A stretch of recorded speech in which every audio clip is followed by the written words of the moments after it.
Hey, hi team. Good morning. Hello. So let's start the session.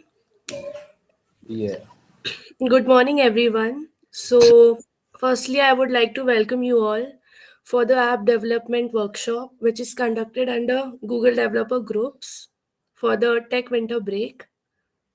Firstly, I would like to welcome our speaker, Suraj Kulkarni.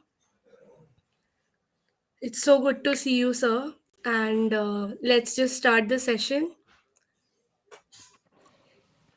thanks, Ravni.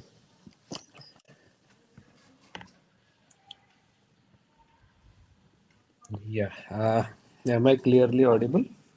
Everyone?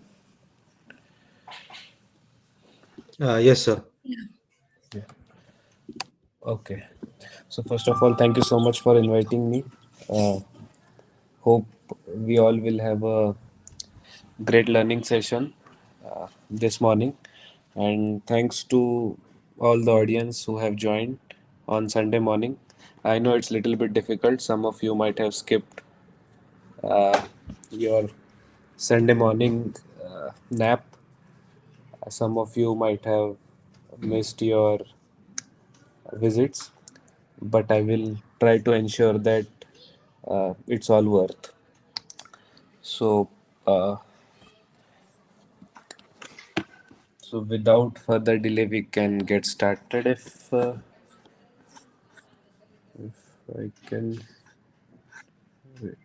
Yeah, I'm visible, so I guess if some of you are available uh, and can go cam on, it would be good so that I will feel that I am not alone in the room. If not, that's fine. That's not mandatory. But if you are on the laptop and turn on your cameras, that would help me.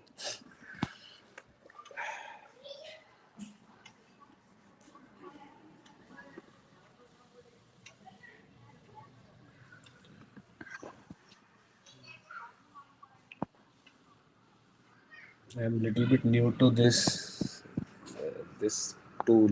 I have been using Google Meet, Zoom, or Slack, Teams. So finding options is a little bit difficult, but I will try to manage. Yes. Hmm. Library is good. Okay. So the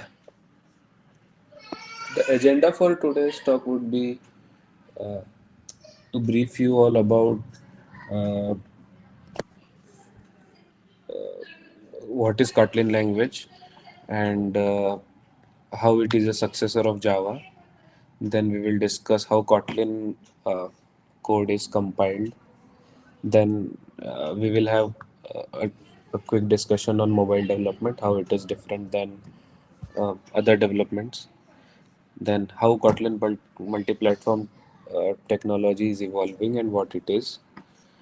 Then we will look into it's you can say its competitor Flutter. So how Kotlin multi-platform is uh, better than Flutter, you can say. And then what are the tools and knowledge required for building a Kotlin multi-platform app. Then we'll have your first KMP app running on the device. Then we'll talk about Jetpack Compose and the declarative UI and its benefits over imperative UI. Then what is MVVM architecture and basics of why there is a need of architecture in any development. Then if time permits, we will build a simple movies DB app, and then I will quickly last 10-15 minutes will show you how we can run on device LLM on your mobile. This would be specifically focused on Android development, and then we'll have a question and answer session. So that is the agenda which I have planned. I don't have any presentation because I didn't get time to create one, but yes, I have a plan and outline in my mind, so we'll go over it.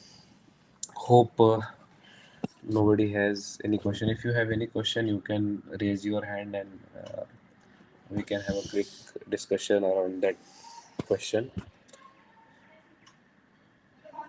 Rest is good. So, any questions so far, or if you want me to focus on any particular topic, do let me know. So, we'll have a more discussion on that. Okay, so no one is going cam on, so I am feeling alone in the room. I will go cam off. Ha, fine. So uh, let me quickly talk about myself. You know my name. I'm working with Cornerstone On Demand. Cornerstone On Demand is a organization which is working on learning modules.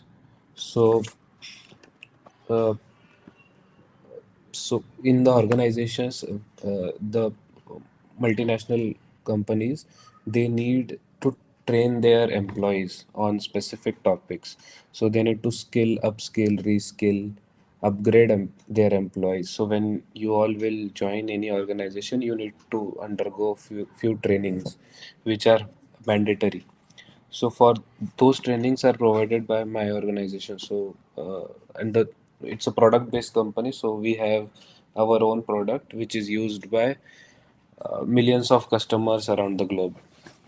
So we have our customer as Airbnb, NASA, uh, Airbus, Boeing, then McDonald's, Domino's, across the domains, wherever there is a multinational uh, trade or multinational business going on, there our organization provide these learning tools from which the employees get trained, they came to know the processes, and then they start working on their day-to-day activity.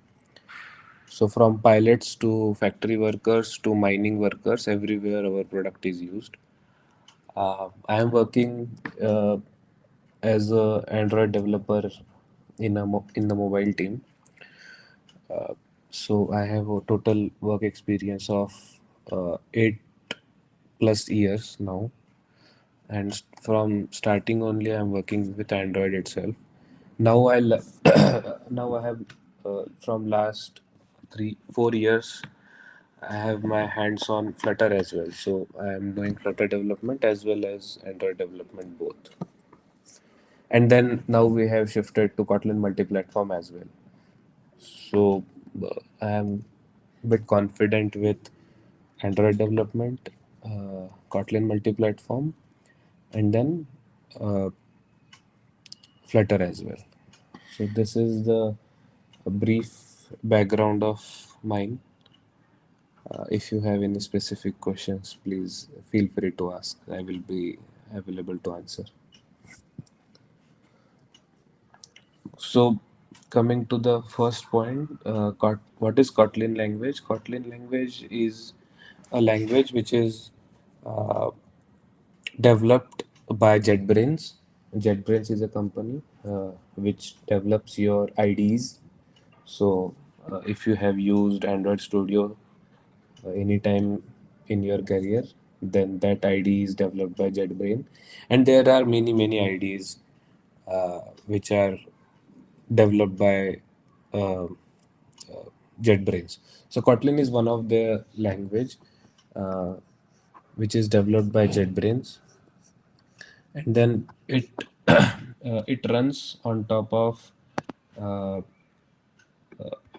of JVM itself. So if you have any code uh, which is running on Java, you can easily migrate that code to Kotlin and use the power of Kotlin. So it's an obviously it's an Object oriented programming. It has higher order functions. So if you have used ever uh, Python, uh, then similar functions you will find in Kotlin as well. So but Java never had those functions. So Kotlin has the best from both the worlds. It has very good support for the collection framework, and then at the same time, it works on JVM as well. So, and Kotlin you can use for server-side applications, for web applications, and for uh, obviously mobile applications now. And now they have shifted to iOS as well. So now you can write your code and deploy on both Android and iOS as well, and then backend as well. So it has uh, it has many benefits over the Java. So a simple a simple class. How many of you know about the data class or the Pojo class? Acha, before that, how many of you have ever uh, developed a mobile application using any technology, Flutter, mobile? You can raise your hands. I will come to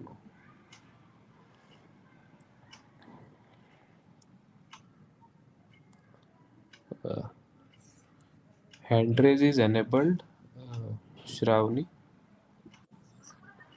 I don't think so. We have to enable manually for everyone. We are doing it 1 minute.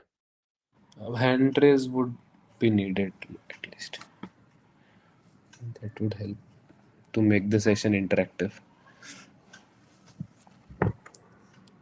Yeah, yeah. Just give us a minute.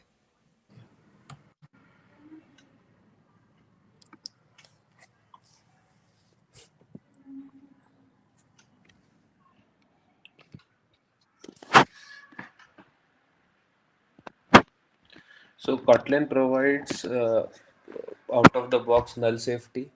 So those of you who have handled null pointer exceptions, you all must be knowing how annoying they are. So uh, Kotlin has provided many mechanisms to handle the null safety. So they have always operator, then they have many a question mark operator.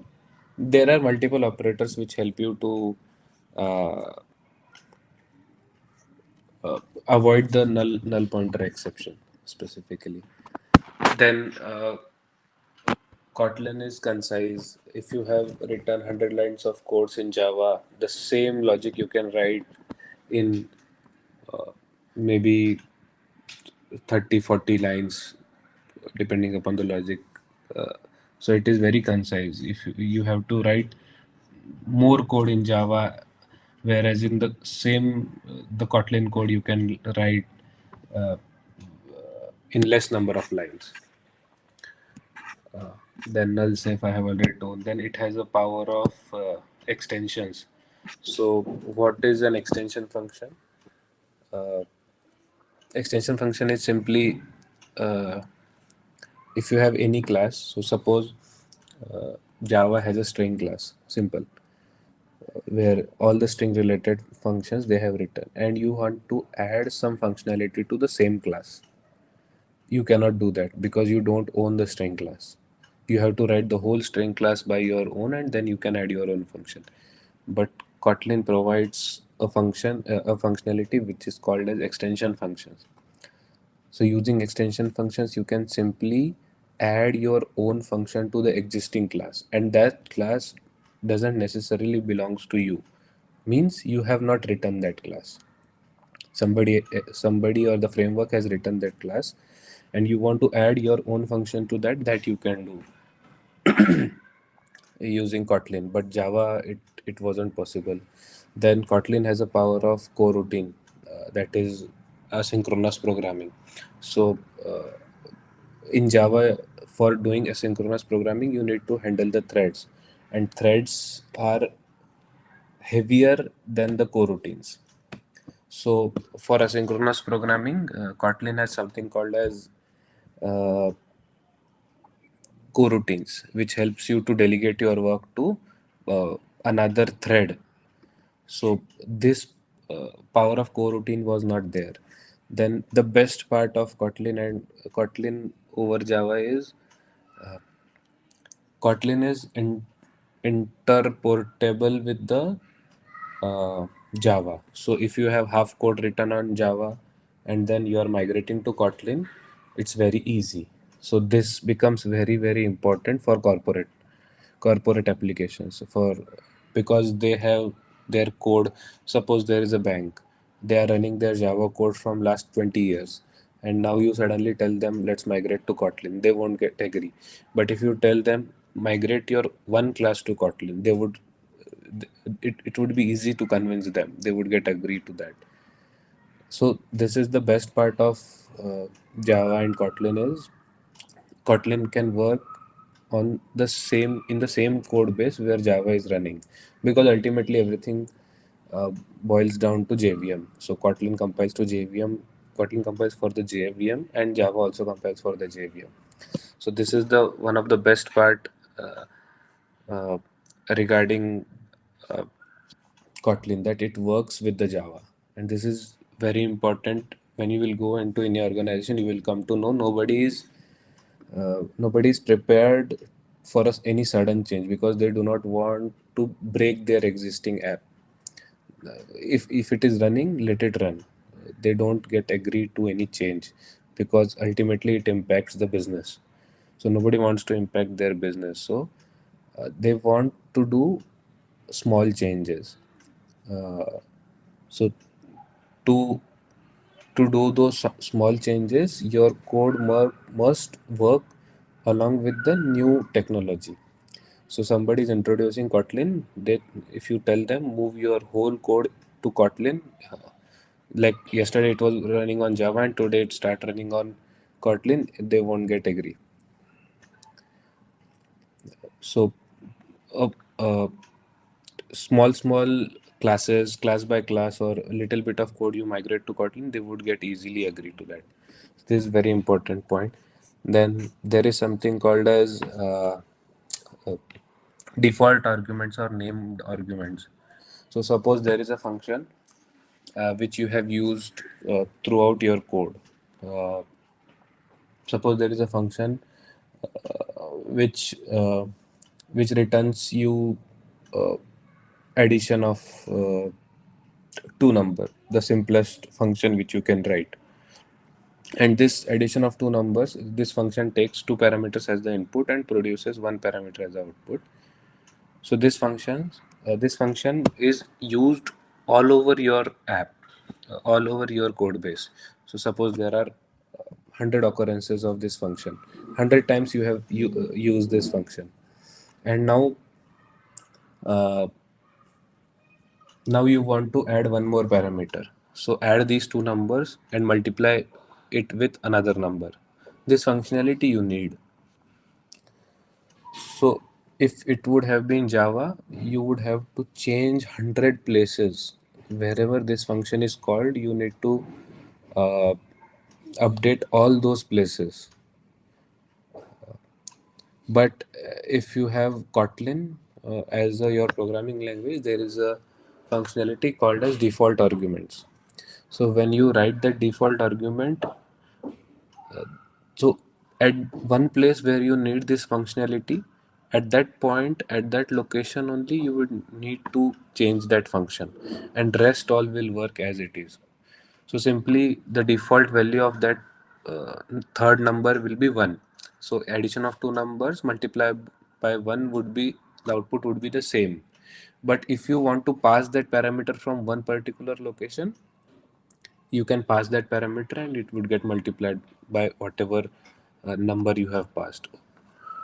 I am not sure if I am making sense to you guys, but I don't have any like there is no uh, readily available online tool to show you how extension function and these things work. This has to be integrated in an IDE. Uh, Let me see if you can quickly I can create a project. Let me share the screen so that would make more sense.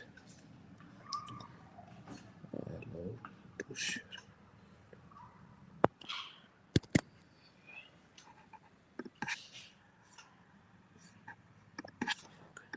Give me a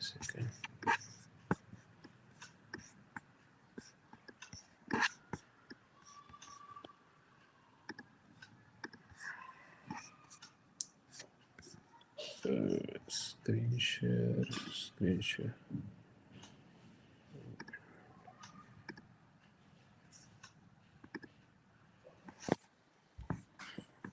Okay, let's create a new project. Uh, I hope you all can see my screen. Anyone can acknowledge? Yeah. It's visible. Yes. So here, actually, Kotlin multi-platform option came here because I don't have that plugin installed. I'm not getting it up. Okay, let me show you the how to install plugin as well. So this is the ID for Kotlin multi-platform development, which is Android Studio. You can install it from the Google Developer. Sir, only the meeting window is being shared, not. Okay, okay. Stop sharing.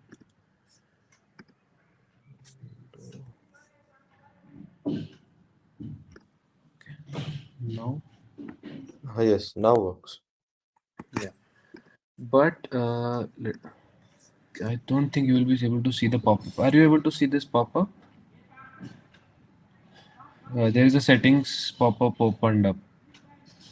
No, I On, mean, if you're on a Mac, I think you have to share the entire screen. Otherwise, yes, I have to share the entire screen. Okay, fine. So if you go to plugins, I don't think I have PNP plugin installed.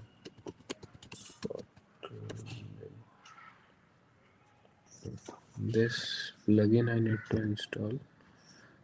So see, how do you install a plugin? So if you want to get started with the Kotlin multi-platform project, just go to File, Android Studio settings. So on the Windows devices, it might be different, but for Mac, it is like this. So if you go to plugin section, and then there are two options, installed and marketplace. Go to marketplace and search for Kotlin multi platform, and then you will see this plugin by uh, JetBrains.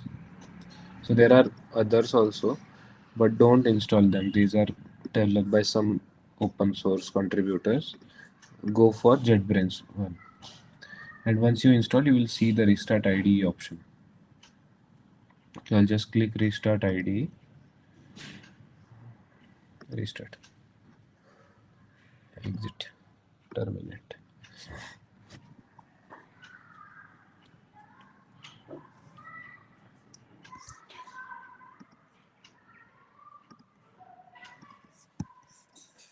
Yes, so this is installed. Let me exit this project, close project. Okay, delete this.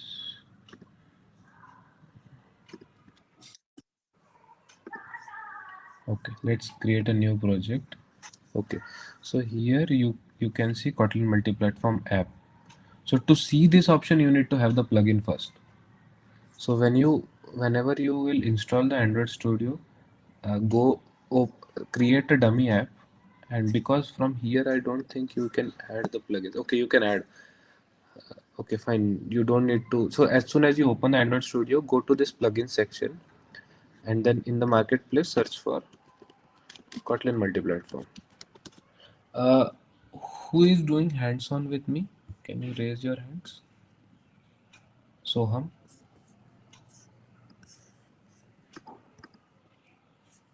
Rudra.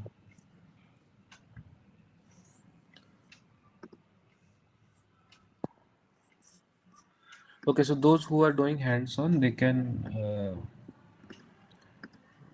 if they stuck anywhere, just unmute yourself, and then uh, you can ask your query where you are stuck.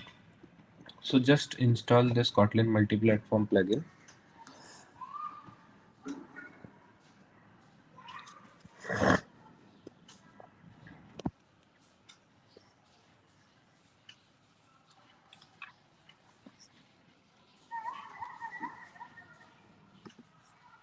and then new project, and here you will see the Kotlin multi-platform app option.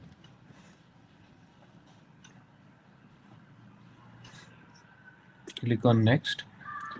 Let's name this as uh, GDG interbrick, and then this is the package name. So package name is very important. uh, com dot gdg dot interbrick, and then this is the path where this project is saved. uh, okay, so let's discuss little bit about these fields. This is the name of the project, the name of the app which will be displayed when someone installed it. This is the package name for the Android release or the Play Store. So if you go to Play Store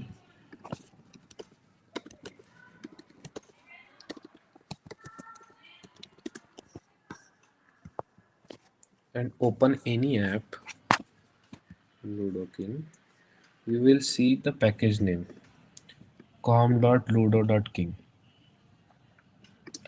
Go to any other app, uh, Talking Tom. You will see com.outfit7.talking Tom. This is the package name. So this is the for uh, unique identifier for every app, which is even if you share this, you will see the name. Uh, see, you will see the name here. In the name, you will see the package name. So when you release your application, Play Store will require this unique identifier, and this is the identifier which we are providing, and the field is package name. So currently, if we release this winter break app on the Play Store, this will be this will be the unique identifier for Play Store to identify your app. Then this is minimum SDK. Minimum SDK means what is the minimum version of Android you want to support. So if any app which is running on Marshmallow, Lollipop, they won't be able to install the app. Even they won't see this app in their Play Store. But anything above 24, they would be able to download and use this application. So minimum SDK. So minimum SDK is 24. So 24 will be able to use it, and 24 and above they will be able to use this. And Kotlin users, Android users, Android and now Kotlin multi-platform users, Gradle as their build system. So build system is something, uh, how which tool, there are multiple build systems available, and Kotlin and Android adopts to Gradle build system. So Gradle build systems ensure that uh, all your resources, all your code, everything which gets compiled to your APK or AAB file, that compilation process and the building process, there are multiple steps which are involved uh, when you bundle your output, when you build your output. That packaging is taken care by the build system, and now they have uh, that is a separate discussion, it would take another hour. So there are two ways by which you can use the Gradle build system. So older one was Groovy. Now there is Kotlin DSL. So we'll go with Kotlin DSL itself. And then here it tells you also how much percentage of devices your app will support. So 97%. So that is enough. So still there are 2.6% users who are using devices which are running below 24. So they won't be able to use our app. So let's name the application GDG winter break. iOS app name same winter break. Shared module name, let's keep it as shared. I will tell you what is shared module. So these are the names which will get displayed to the user. We can add this shared. So which framework? So these are iOS related configuration. I can tell them, but it it will take some time. So to get you started, you can keep it as regular framework and get started.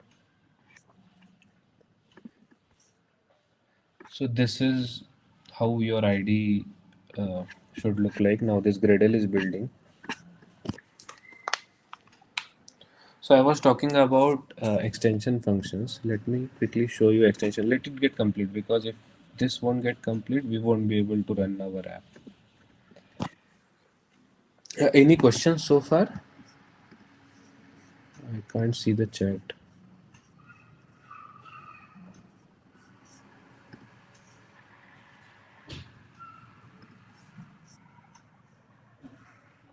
Okay. Are you able to understand what I am telling, or should I go one level below?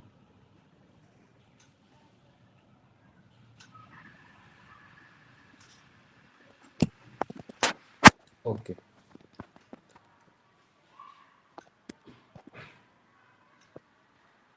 I have installed Kotlin but not able to create its project.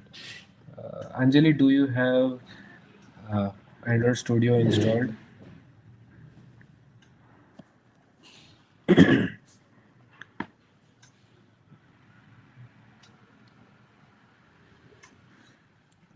What issue you are facing? Have you installed Kotlin multi-platform plugin?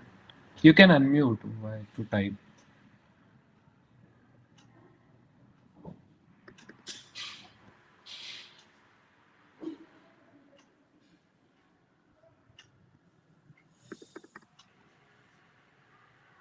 Okay. And what error you are facing while creating a project? We have time.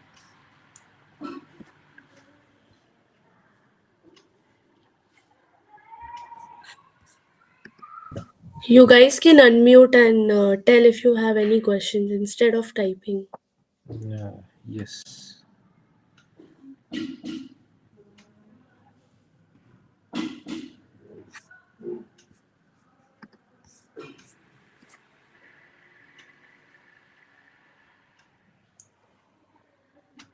Anjali, can you share your screen? We will quickly debug, because my project is still building, so it will take around a minute. So meanwhile, we can debug your issue quickly.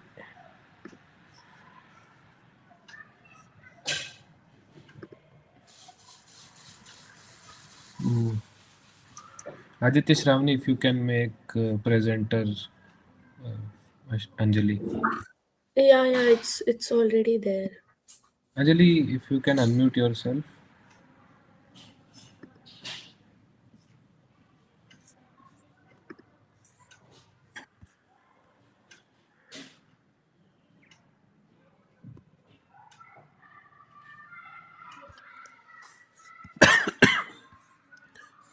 My system is still running on building the app, so we have time.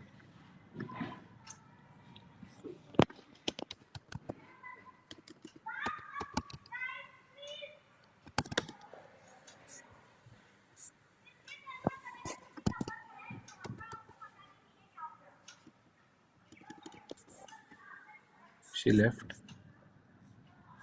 Okay, fine. Issue in mic. Fine, Anjali, no problem. We can take this offline later. Okay, let me share the screen.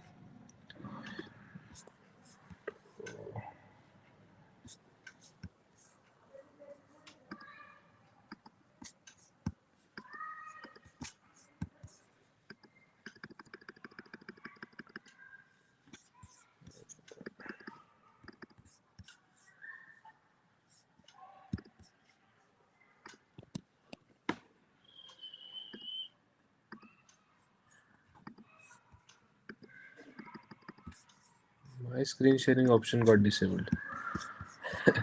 Wait, let me rejoin.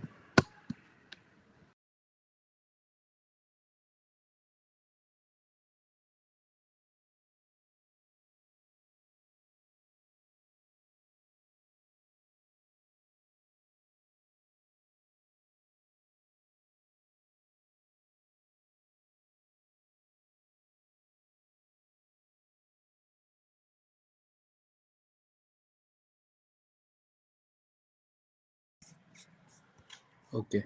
Are you able to see my Android Studio window? Yeah, it's visible. Okay. Yes. So, what project? Yes. So this is our project structure for uh, KMP project.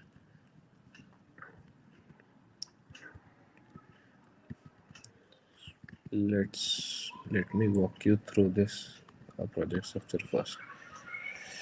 Uh, so this is Gradle file. These files are generated. These files are ID generated. These files are Kotlin generated. We don't touch these files. This is build file where your final artifacts or the build is created. Now this is Gradle file where Gradle configurations are there.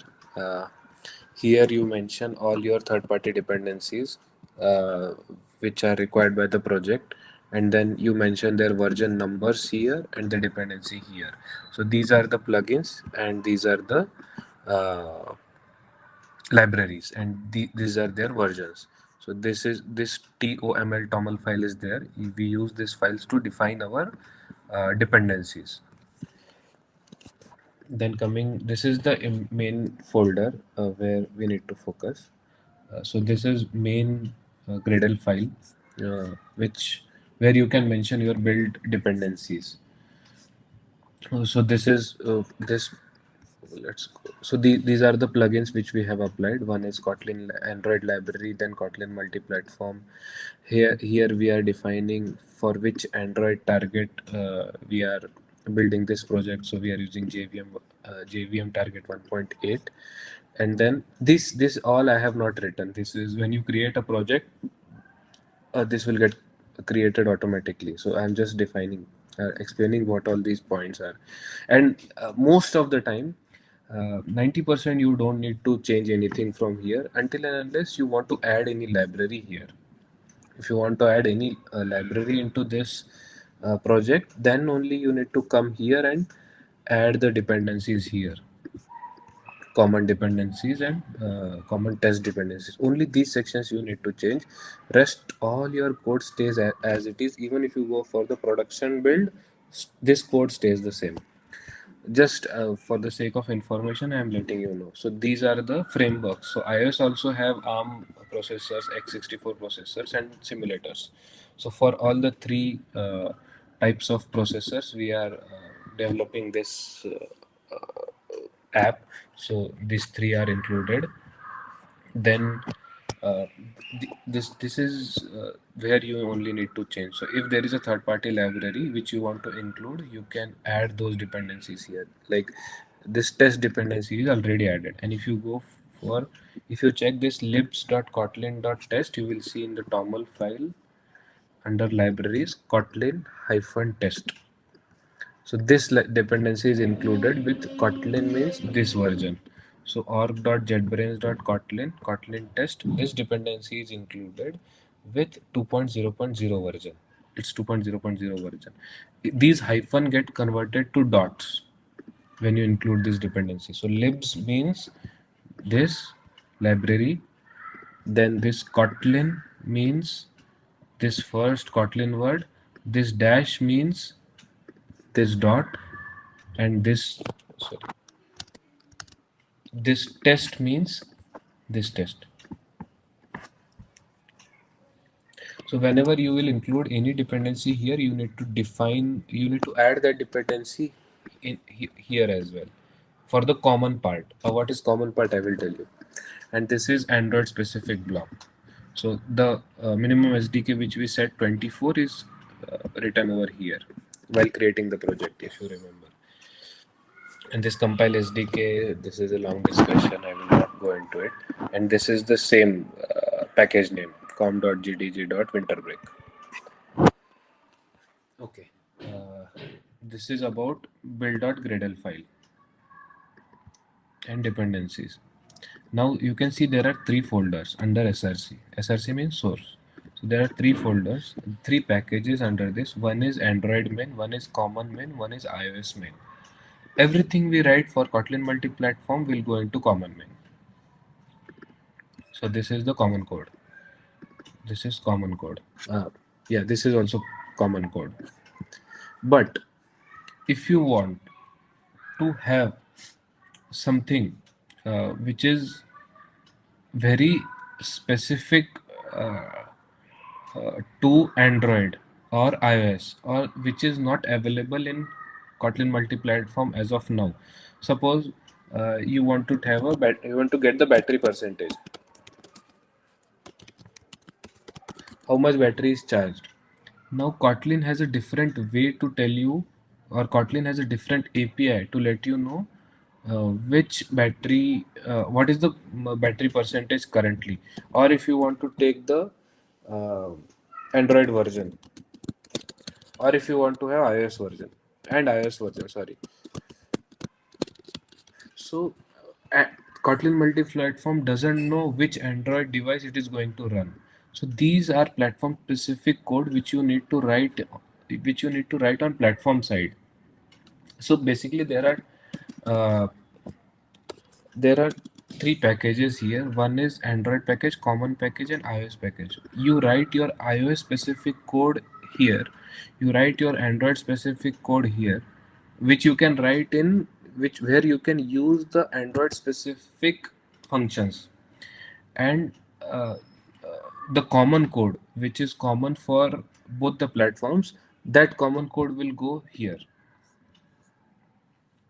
in this the common main package. If you have any question, ask me right now, because this is important for you to understand how Kotlin multi-platform works. If you don't understand this, it will be difficult for you. And configuration is not there. Fine. So let me come back. Question. Okay. If you don't understand this, it will be difficult for you. Let me sync these changes. Yes. So this is the run configuration. So let's run the app quickly so that you will feel much better what's going on. So I have just start. It will just start one emulator, Android emulator, and it will run this application on that emulator. So the Gradle is building. The emulator has started. So this process of building the app, it is taken care by Gradle build system, and now this Gradle is building uh, the our APK, and that APK will get installed into our device. So yes, as you can see, this hello Android 29. This is the app, and if you see, this app is installed. Where it is? See com.gdg.winter. This app is installed.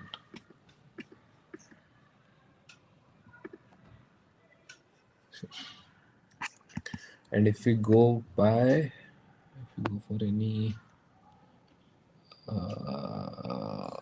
Apple device,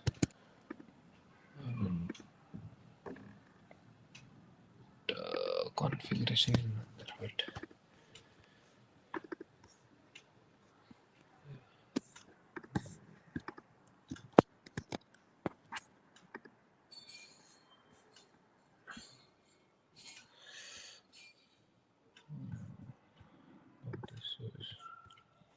Okay, here we are writing the uh, common code in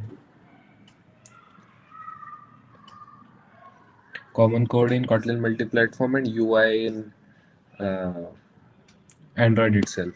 But you can move this UI to KMP as well. But for that, it should be Jetpack Compose.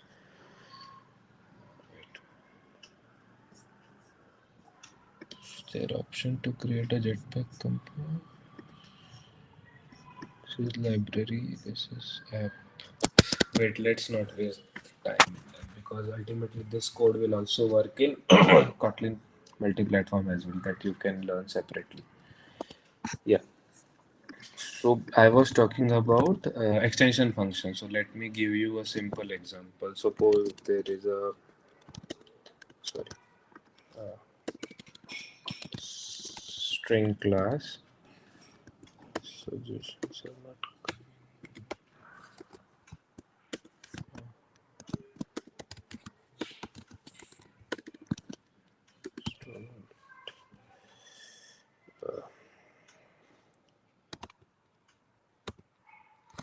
concat.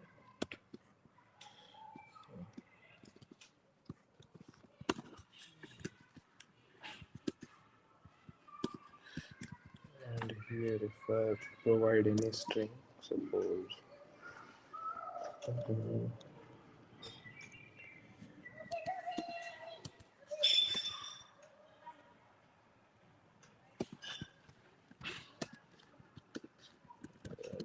return type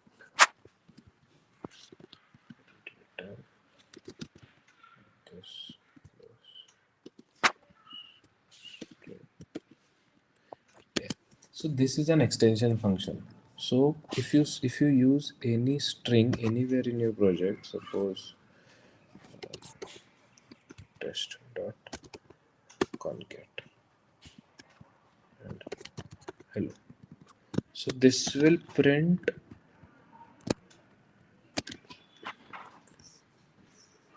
hello test plus hello. Wait, let me run so that you all will understand.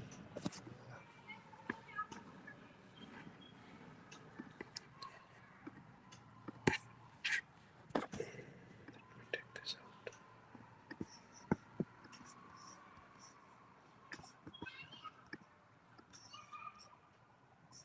अच्छा, ये चलेगा, ये लोग बनाया था.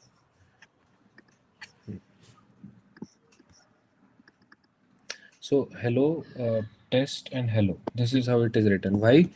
Because this string class is written by the framework. If you go, this string class is not owned by me. It is owned by Kotlin, some other package. It's not visible also. It is uh, compiled code. It's from Kotlin package.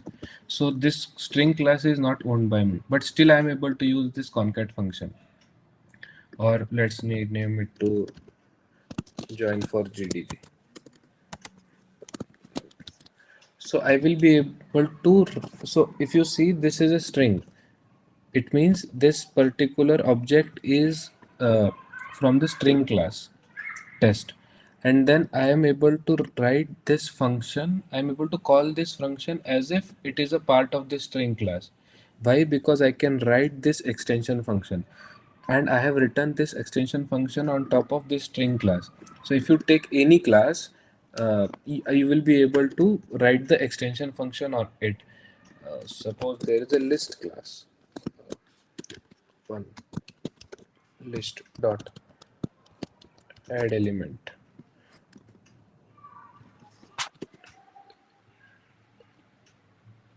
It's an interface, mutable list.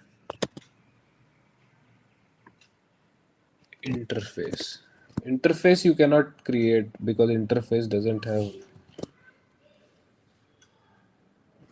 If we can create array list, no, array list will also not support any element. Or I can create if I have type of yes.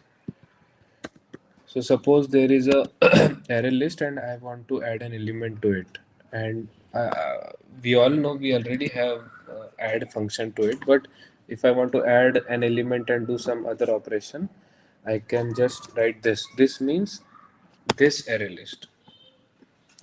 So this dot add, and then I will add the string, and this will return a list of string. This is array list.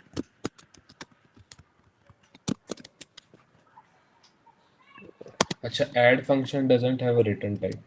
It returns boolean if it gets added or not. But if I still want to return, I can create a list which will be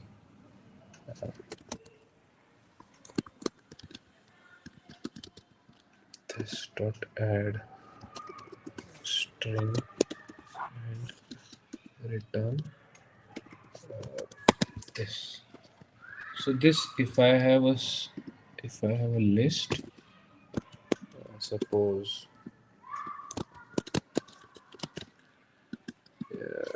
list I have to create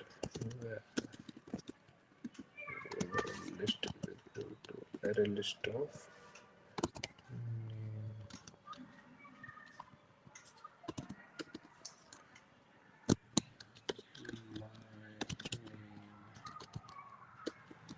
is, and third element I want to add, so I can write this function add element and I can pass.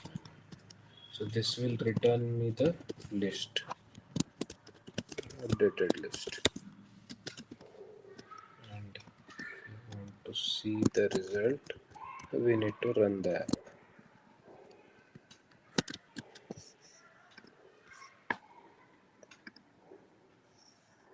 So hello, my name is Suraj. So this Suraj element gets added using this extension function. So now you might not be realizing the importance of extension function, but uh, as you go and as you write the uh, actual code in the organization, you this extension function gets very handy, because one or the other time you always need to do some small modifications, and that you cannot do if you want to change this array list function. It's not possible in Java, but in Kotlin, using this extension functions, you can add the element.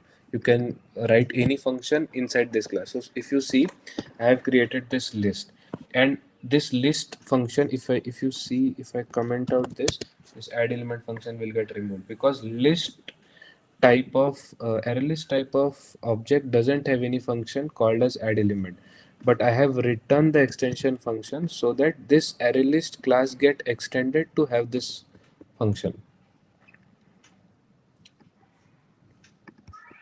Okay.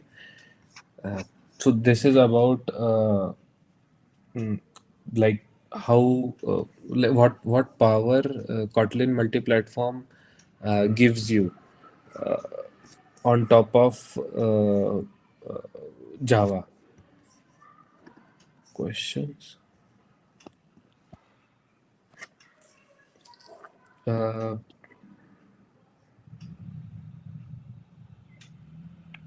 Recording. Okay. Do we only write the platform specific code in iOS main and Android main, or do we write the whole code again in Android main and iOS main?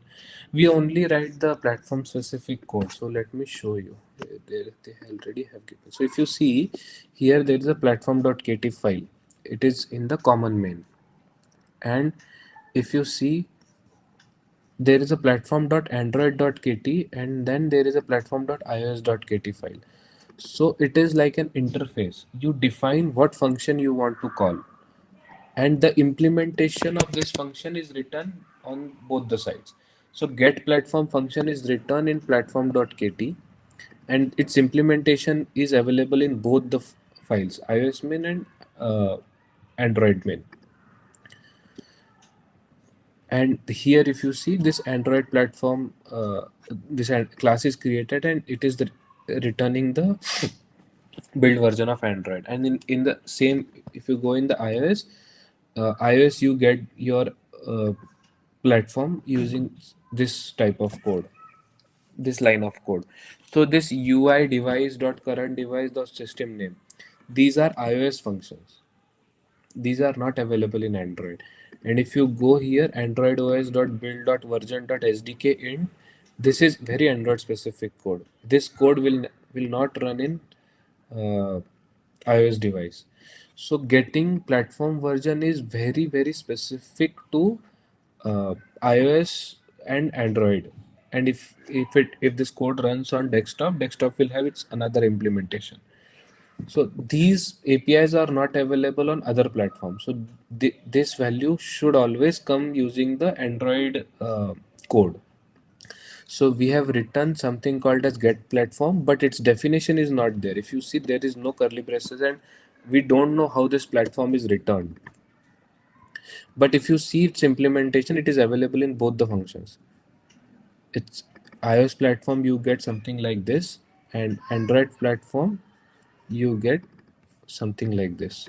If you write this code, you will get the Android version on which the app is running. So the only code which you cannot which cannot be provided by Kotlin multi-platform is written in Android main and iOS main. The common code is always written in common main. So if you see this greeting class is not available in iOS main and Android main.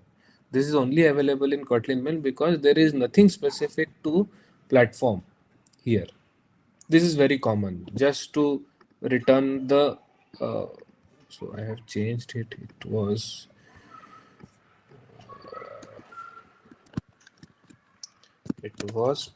platform dot name.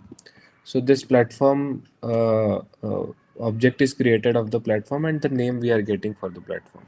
This is There is nothing related to platform in getting the name. So this is it's very common code. So you don't need to write this code in Android main and iOS main. Only platform specific code needs to go here, like Android.os.build system. Uh, Understood?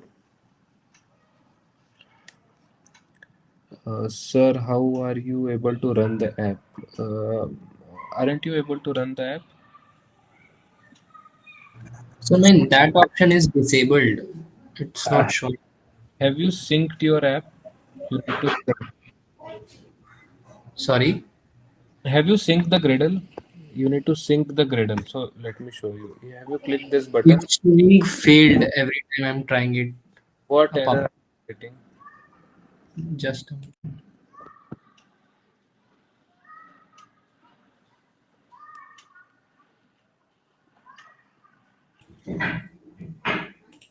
it's saying unable to compile generated sources. Unable to compile generated sources. What? Can you share your screen quickly? If it's easy, we'll fix it. Just a second. Sir.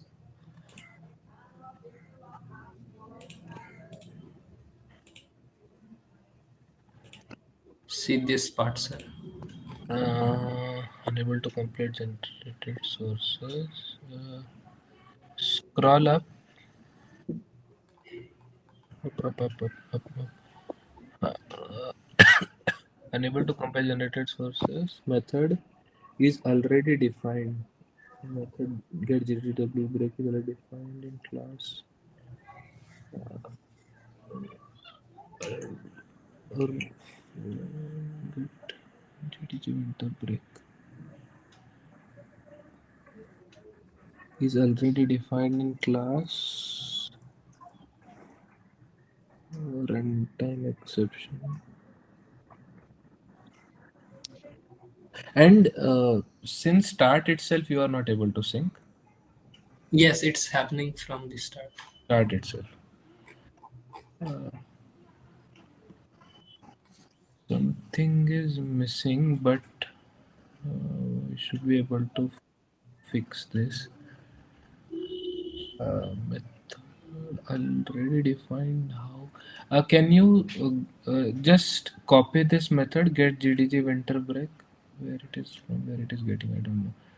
Wait, can we have? Do you have marker here? We don't have it.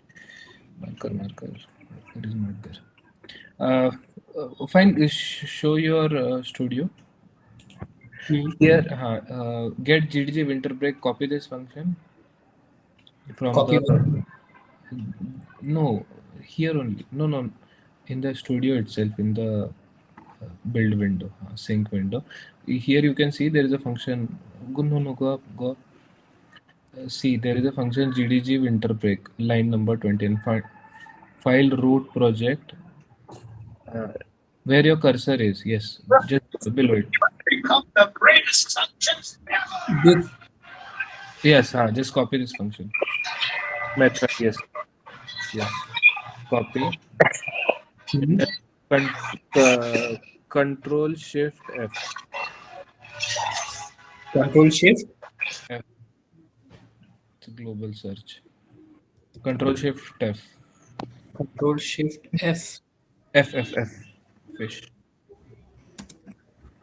Just search it. Go to scope and all places. Not found. There is no function itself. Some configuration issue with the Windows. Give me a second. Show me the error again.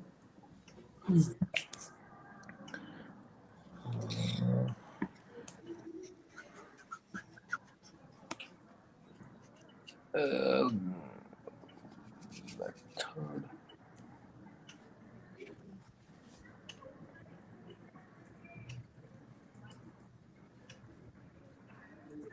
And you are not able to sync the project itself, like? Yes, I'm just trying it, it's showing again. Wait.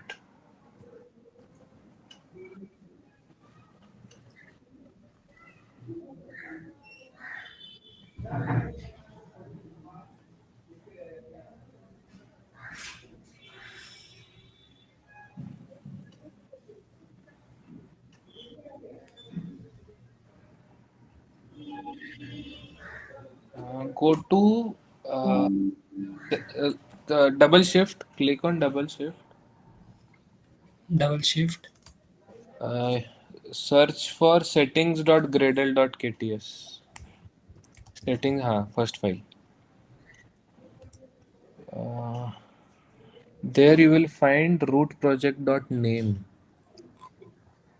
GDG winter break. Hmm. So just comment this line number 17. How will comment this? Double Double. slash.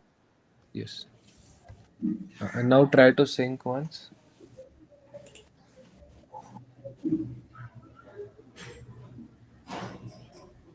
No, still. What is the error now?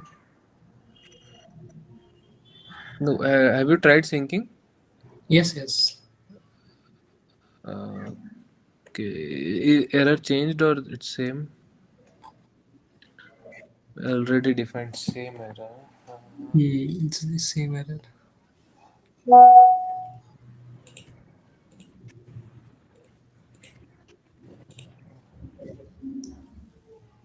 And if you comment, just scroll down. Just reduce this window height. Show me the settings.gradle.kts file. Just comment this include also the second one. Keep the first one as it is. No, first one keep it as it is. Second one just comment out.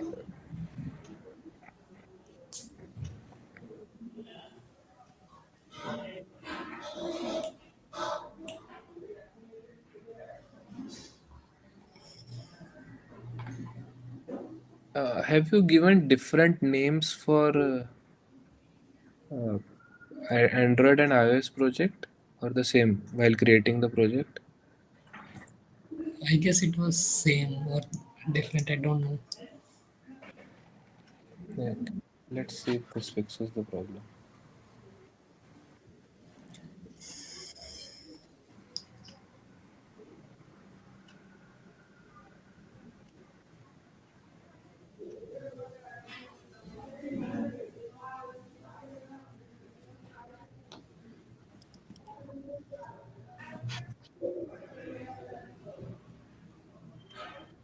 I hope this will work.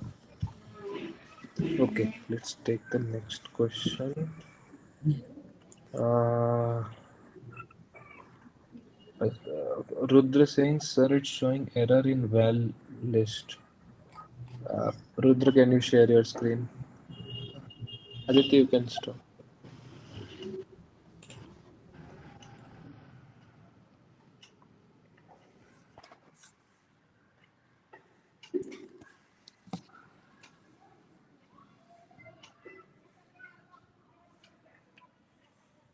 Rudra, if you are talking on mute.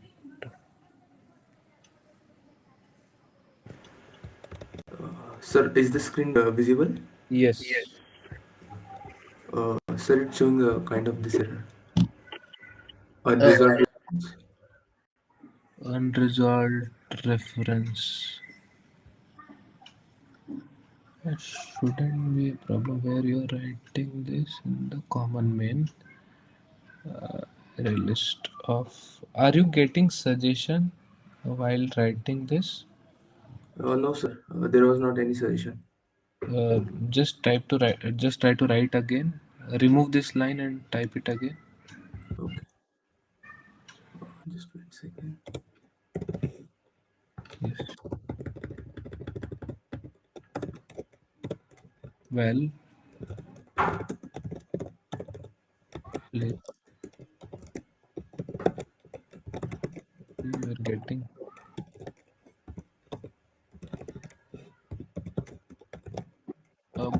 Are you able to run the app? Yes, sir. It's able. No, with this error. Sir, how should I run this? Uh, just first of all, always remember name the variables in the small case. Make the L small, Okay. and then show me the code. This is fine.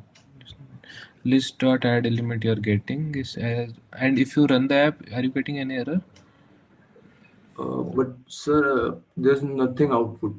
It's just showing hello here. No, you try to run the app now. Click on the run button, green button. Yes.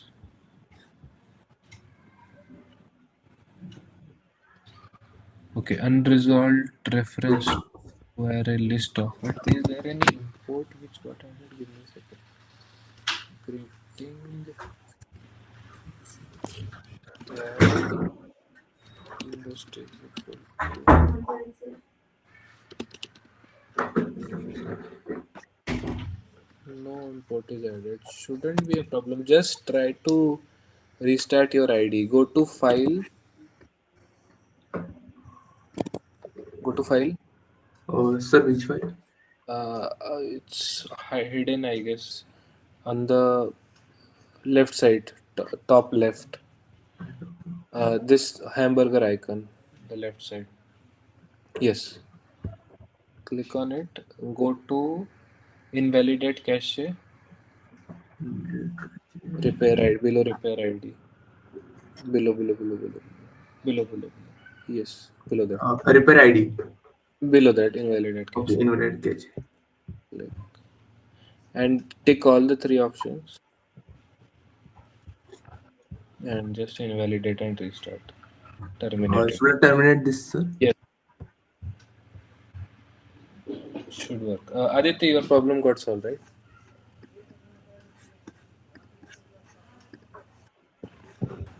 Sir, it's still downloading and all this. Okay, it will take some time. Let it take. Hmm. Let this get completed, Rudra. Yes, sir. Yes.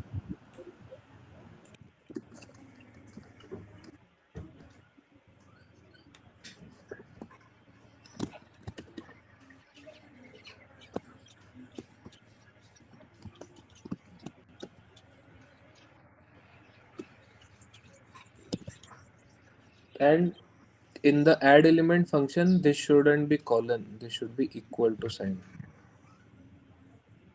Yes, the parameter string equal to. Yes, replace it by equal to. Yes. You're still getting this unresolved reference array list of. Uh, shouldn't be a problem because everything is fine. And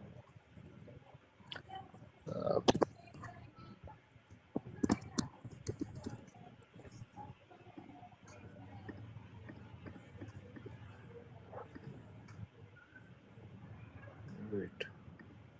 Go to toml file uh, libs libs.versions.toml, which I told you earlier. Go to Gradle folder. Gradle. First of all, switch to this from Android to project. On the top left side, you see the Okay. Android drop down. Above it, in the ribbon, above, more, above. Yes, on the above that, just above that. Okay, okay. Click on this. Go to project. Yeah. In this, go to open the first folder. In the go to Gradle folder, not dot Gradle, just Gradle. Below build. Yes. And open this toml file. Sir, this one. Yes. Which Kotlin version you are using? 2.0.0. This is fine. Wait. Compose 1.0 8. AGP 8.7 you are using, but that is fine. I have lower version 8.5. I have. Compose is 1.5.4, 1.2. This is fine. Shouldn't be a problem. Open the greetings.kt file because suggestions you are getting, but you are not able to resolve. And this updated list, just replace it. Updated list. You are using wrong variable name. Copy this. Line number 10. Just the variable name. Variable name. Okay. Copy this variable name. Paste it below on line number 11. You are using wrong name. Line number 11. Where you are printing. Yes. Now only you have this error. Try to run the app now. You shouldn't face any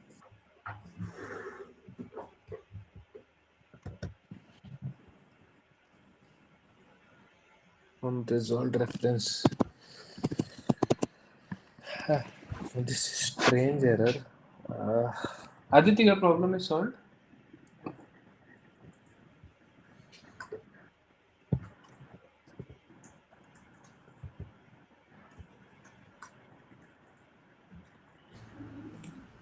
No, sir, it's still showing that loading sign. Your internet might be slow a little bit. But nothing is downloading. It might be building the Gradle. Okay. It takes some time. It takes some time. Usually for the first time it takes some time. Later it gets fixed. Okay.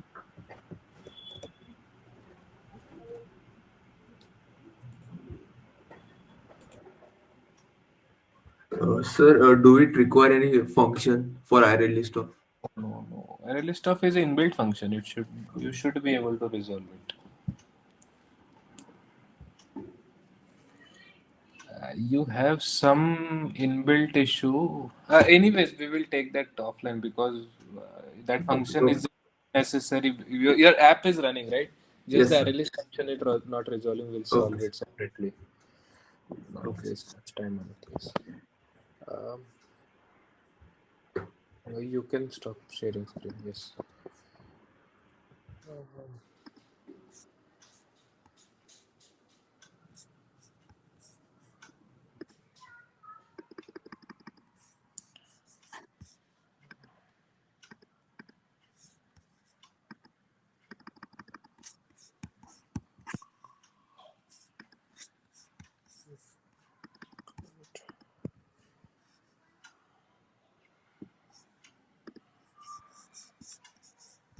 My screen share option got disabled again.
Sir, your mic is off actually. Oh, sorry. Sorry, sorry. Mm. Thanks for telling. Yeah, so I was telling, so we have talked about extension functions and benefits of using Kotlin over Java. And then you can go hand in hand with Java as well. You don't have to stop the Java development from the day one, but then you can start the migration. So, after discussing this, let's move on to specifically to mobile development part. So, mobile development Excuse brings. me, sir. Hello, I've pasted the error. you are getting some error. Yes, compatibility issue or something. It's fine. Maybe we can solve it later, and let's just Mm, continue the session because it would be very lengthy to solve It's okay. the error. yes, yes, correct. So let's continue with the session, and Aditya, we can connect offline to fix specific issues. Sure, sir.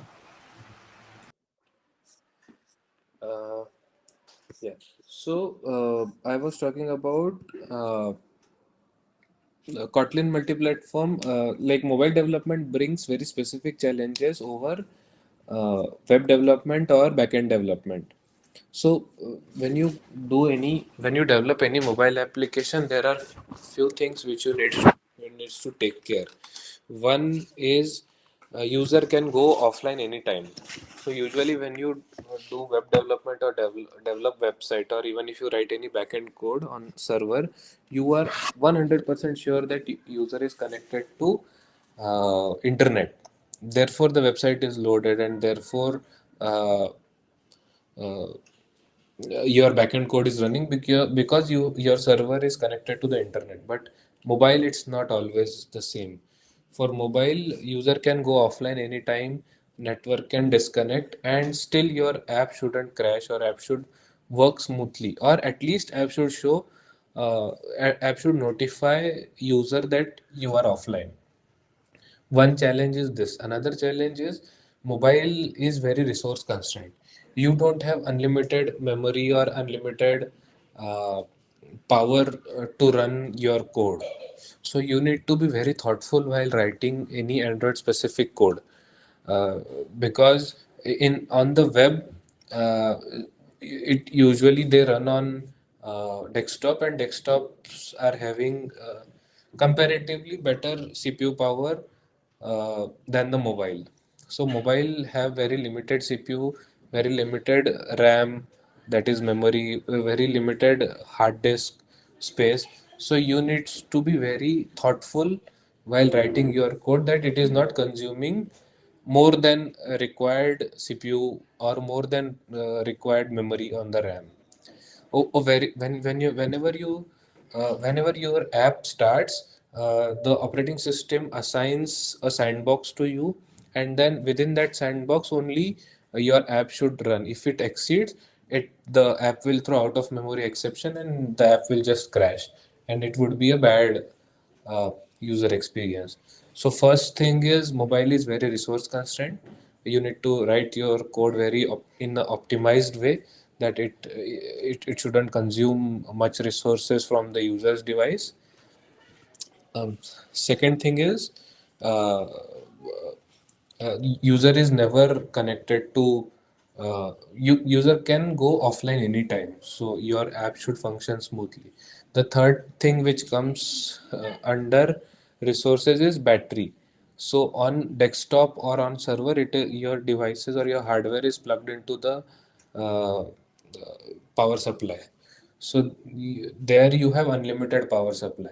But if you come to mobile development, mobile is having mobile usually runs on the battery power.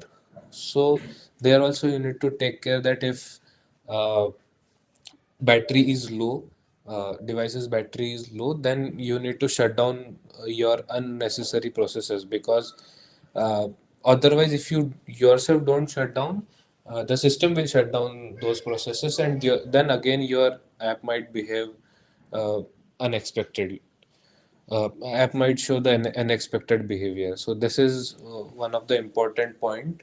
Uh, like these 2 3 points are very specific to mobile development, which you need to take care uh, if you want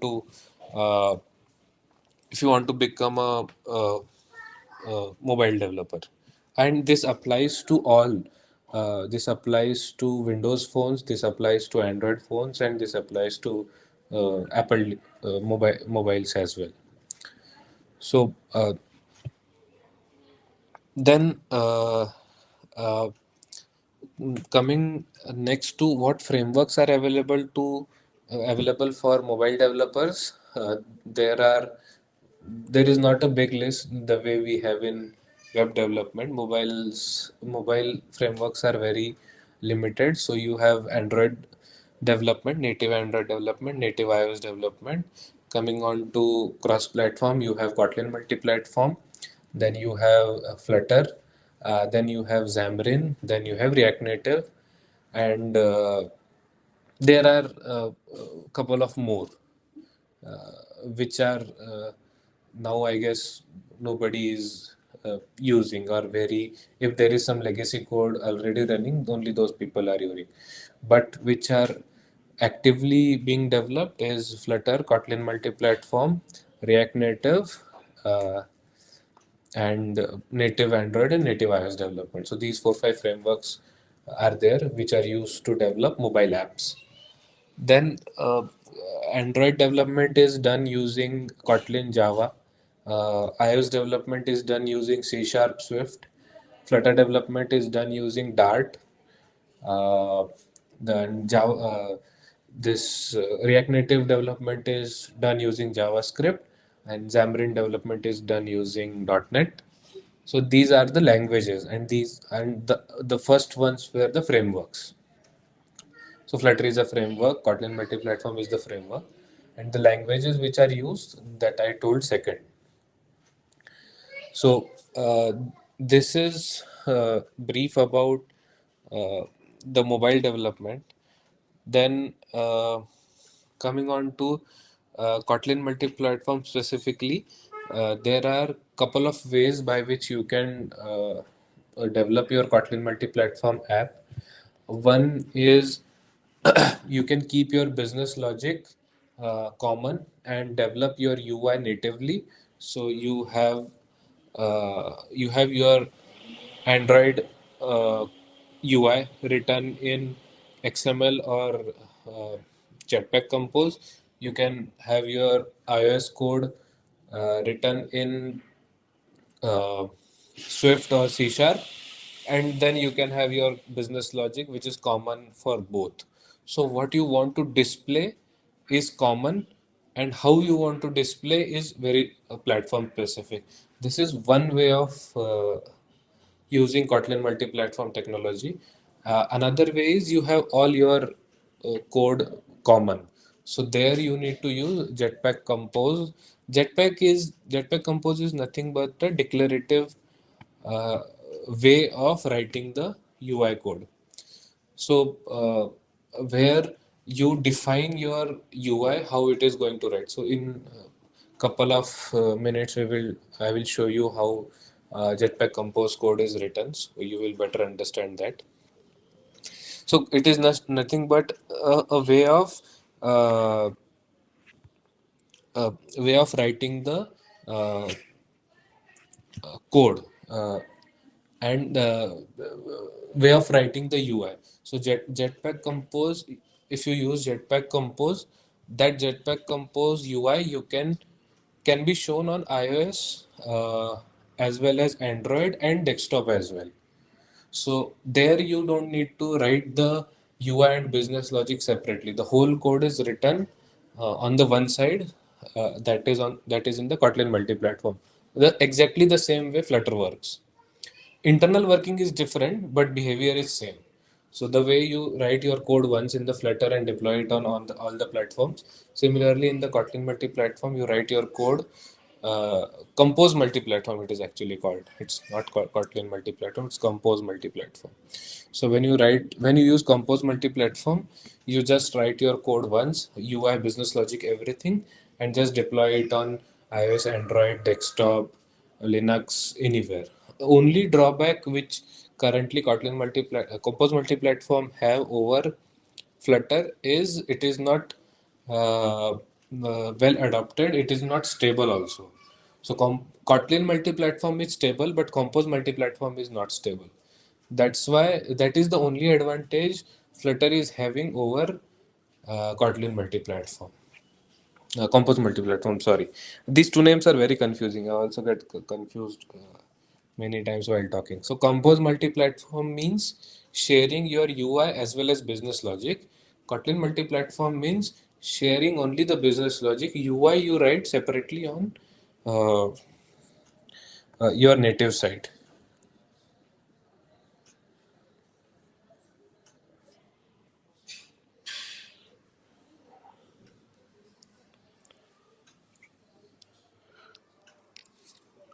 Okay, any specific questions on mobile development or Kotlin multi-platform, Compose multi-platform? We'll go over them first. You can unmute or you can type in chat.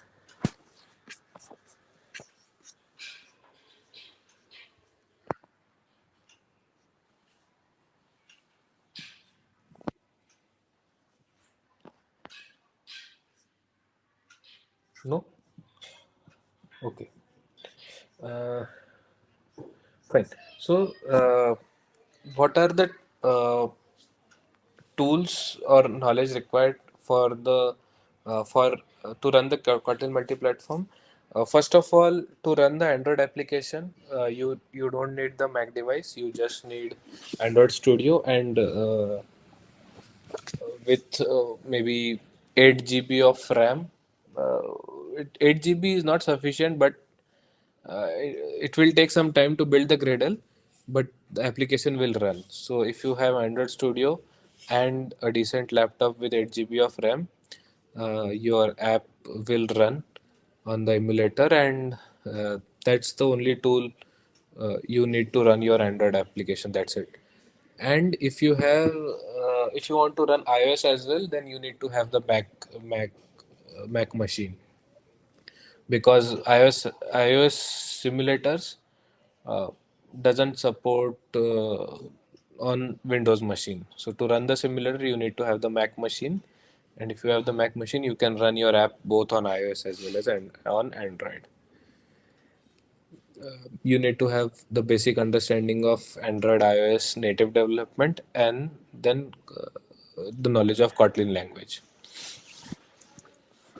So first KMP app we have already uh, run successfully, which is here. I am just trying to uh, run any Compose multi-platform app. So till now, whatever we have done is the first part which I told, where you have shared business logic. So this is the shared business logic, whereas this greeting class and the greet function is being used in the platform specific side. If you see, this winter break, this package is from native development. So if you go to main activity, and if you see this this code is the native code.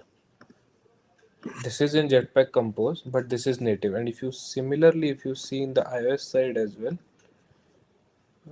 you will see this greeting object of this greeting class is created, and this greet function is being called, and this view belongs to Swift UI. See, the Swift packages are being imported. The file name is also .swift. So this UI is developed in Swift language. Similarly, Android UI is developed in Jetpack Compose, and but the function which is returning the name of the platform, it is written in the common main. So business logic is coming from the Kotlin multi-platform, but UI is written in native. So here we have the UI for iOS. Here we have UI for uh, Android. I hope I'm making sense here. Okay.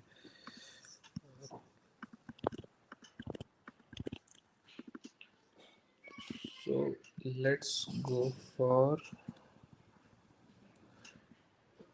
Uh, Acha, tell me. I have two options. Like I want to keep it open for you guys. Uh, there are two apps which we can develop. One app is having a, uh, uh, integrating a Gen AI model uh, into Android app, and then showing you guys how we can integrate, and then doing some, maybe we can develop a chat, simple chat application, and we can chat with the model, and that model will be installed locally on the device, not on the server. So it everything will be local. There will not be an API call involved. And one option is the Movies DB app. So I don't know how many of you have the Movies DB. So, but then we can have a the Movies DB app where we will get the list of movies from an API, and then we will show that list on the screen. And if time permits, we will show the uh, detail screen of that movie, where you will have the details of that movie. So I am open to both the options. Like it depends upon uh, which app you want to develop. Maybe we can take a poll. How many of you want to go with Gen AI use case? You can raise your hands. We have 23 participants. So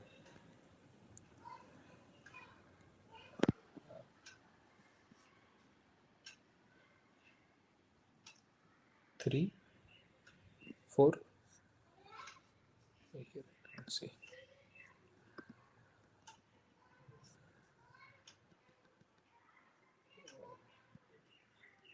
One, two, three, four. Four people wants to go for Gen AI, and rest all of you wants to go for the Movies DB. Okay, how many of you want to go with the Movies DB app?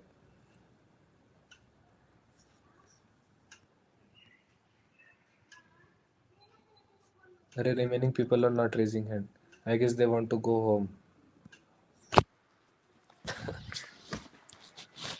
Fine, we will go with the Gen AI use cases because other participants are not.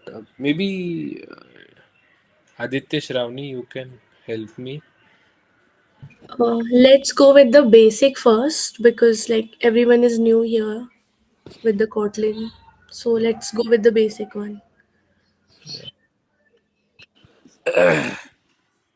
No, both the things. UI is going to get developed in both the cases. So I mean, since GenAI is like new in the market and is in demand, I think GenAI would be better and will be appealing to the students more. So yes, Yeah, let's go with Gen AI yeah, then. because UI I'm going to develop for both. Just that in this uh, uh,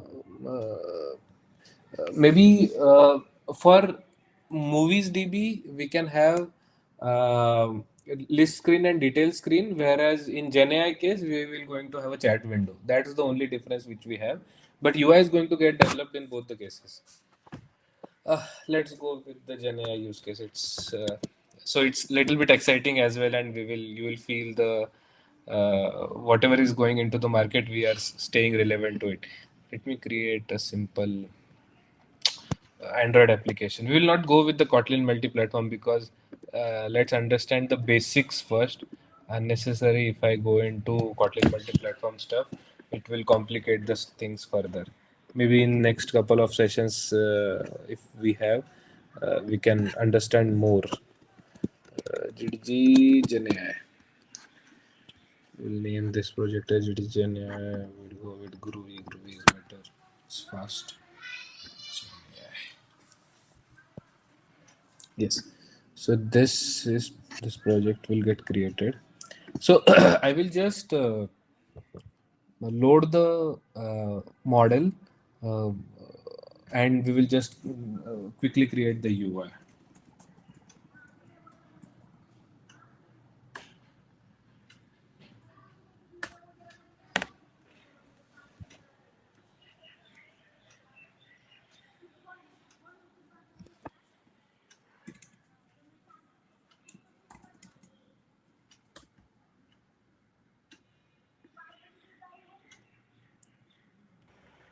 Sir, can you please share entire screen? It's nothing good. Okay, we'll share. Question. Jenny. Everyone wants to go with Jenny. Wait. Okay. Fine. This project will close the enterprise project. We'll go with the GenAI terminate. And for GenAI guys, I need to connect my device because on emulator it doesn't work. Emulator doesn't have that hardware to run the model. Let me grab USB cable. Let's have some fun with the GenAI. This part of the session is exciting because up till now everything was theory. Acha, how many of you are able to run the project and are doing hands-on with me? Soham is working, Rudra is working. Okay, two. So Soham and Rudra, your responsibility to tell everyone how after the session how you are able to successfully All run your right, sir. No project. issue. Okay, sir. So create a new project with me, a Android project, and in that Android also select the empty activity with this compose symbol. Soham and Rudra. So you will land something like this with an Android activity and this theme you can ignore. This main activity will be there.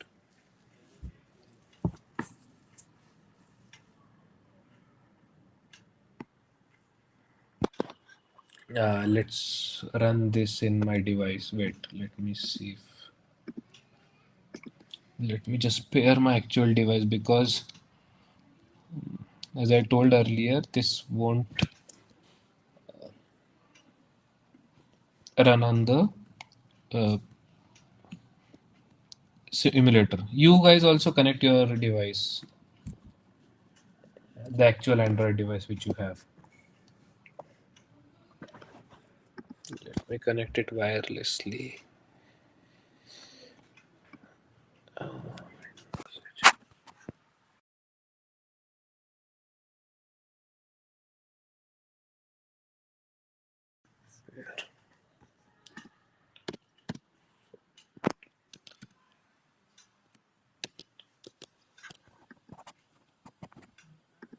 Done. Okay, so my device is connected. Let me stop the emulator. This is my device.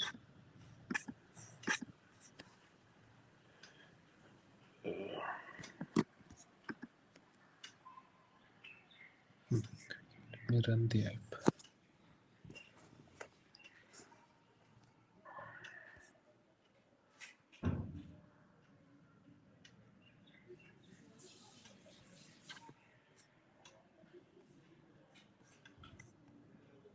Yes.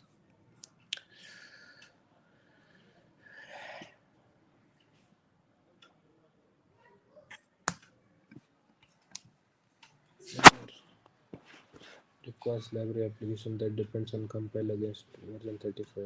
Later, yes.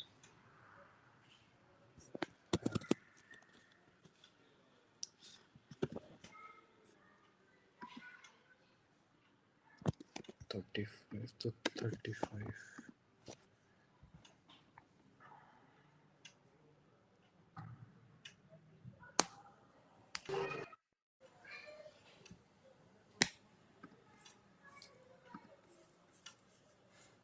First time it takes some time to run the app, and then subsequent runs are very fast.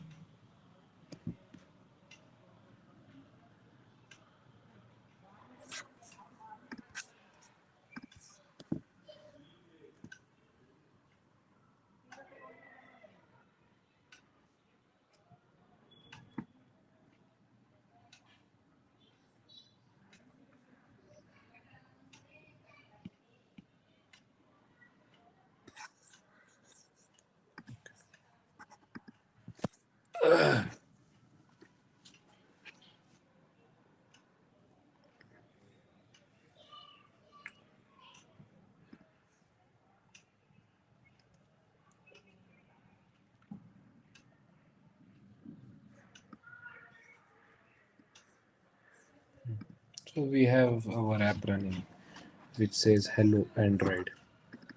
Let's change to hello Suraj, and changes to Suraj. So this is something like hot reload. If you change,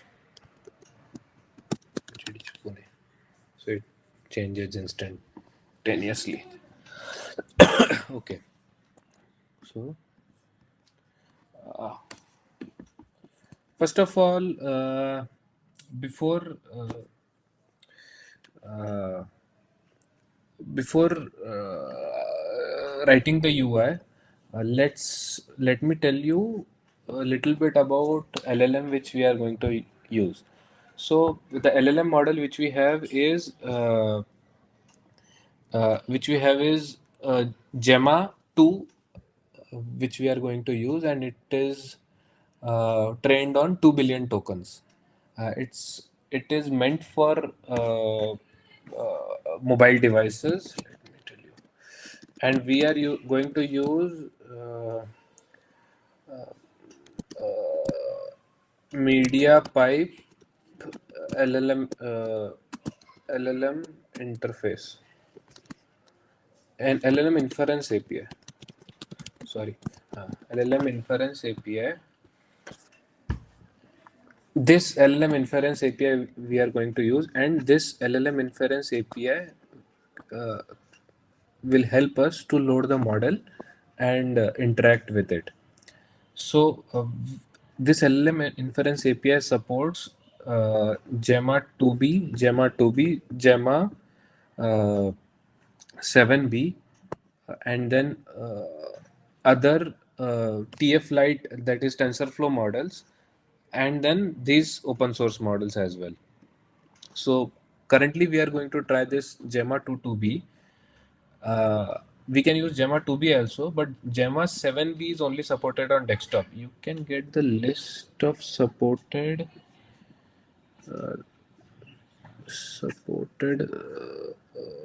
see huh. So supported models for Android, iOS, and web are Gemma 2B, Gemma 7B, but 7B only support on web. It doesn't support Android and iOS. That list is somewhere different. If you go through this document, I will just paste it list into the chat window. You can go through this documentation. Yeah.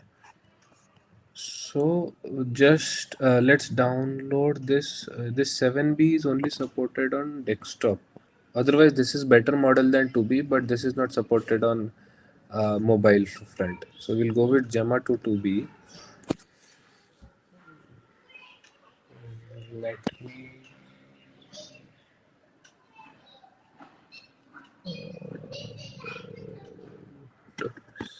CPU model. Just download it. It will ask me to verify. I will log in with my account. You guys also do can simultaneously. Just enter my name, verified email, accept the policy. This is important in case of GenAI. And then we can download this model. Download via Google Hub, or we can download from download.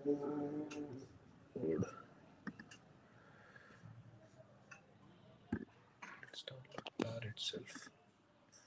Okay, the model is getting downloaded. It's 2.24 GB model.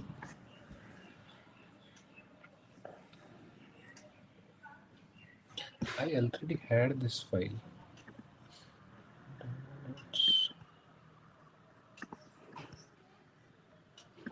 Okay, this laptop. Oh, okay. So this model will get downloaded. Meanwhile, we can start the UI development. Just greetings. We don't need. We'll just rename this to.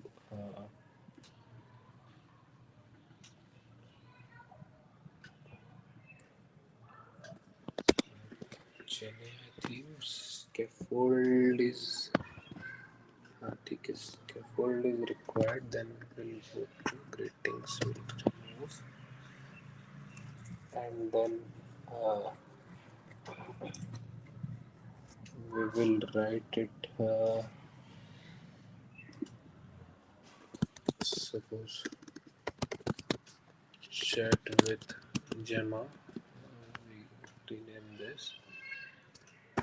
Then uh,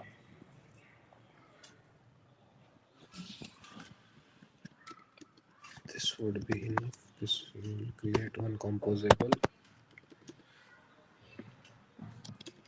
chat with composable chat with Gemma, and we'll start with column. Okay, so there are three basic, very basic type of layouts. One is COLUM and column, another is row, and the third one is box. Okay, so what is the difference when you write any column and when you mention the composables inside this? We'll simply show you.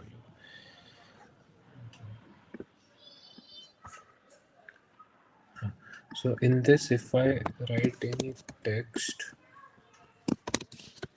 hello, and then write another text, test, and write another text, this is, let me rerun this.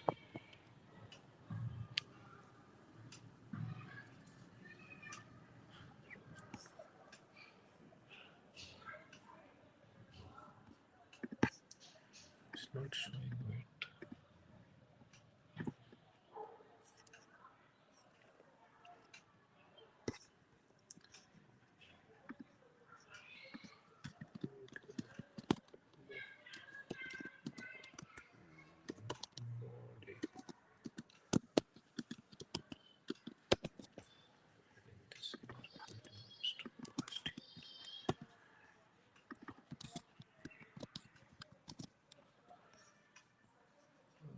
Preview is not showing.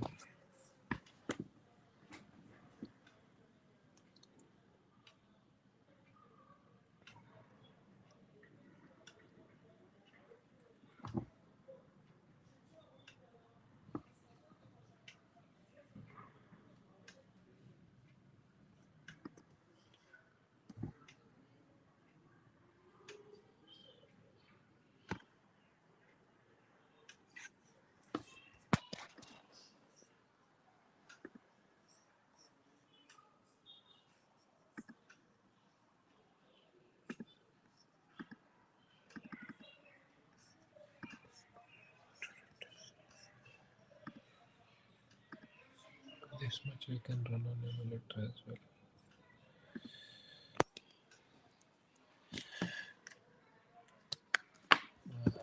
Studio sometimes very.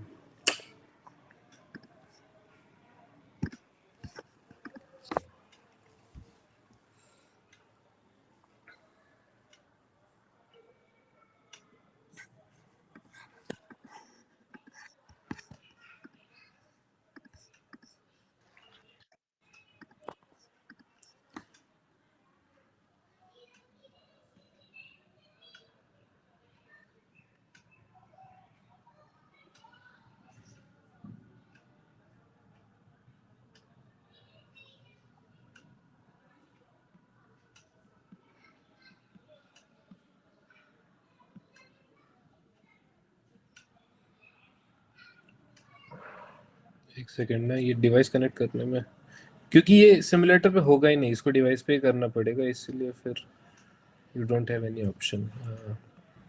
You have to run this on device.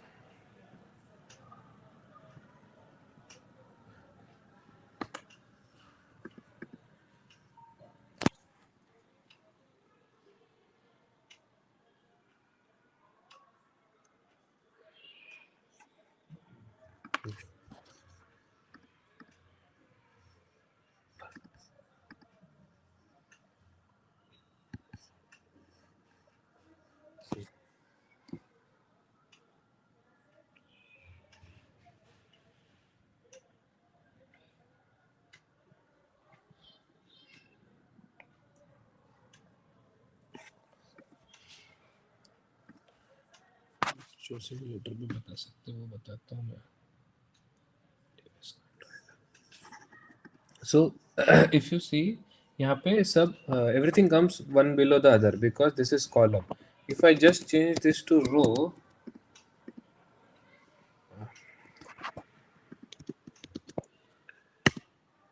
and then run करने का option है कि 29 पे supported नहीं है वो. We'll rerun this. Everything comes in a row because we have changed from column to row. And if I change this to box, see the output. Everything comes one above the other.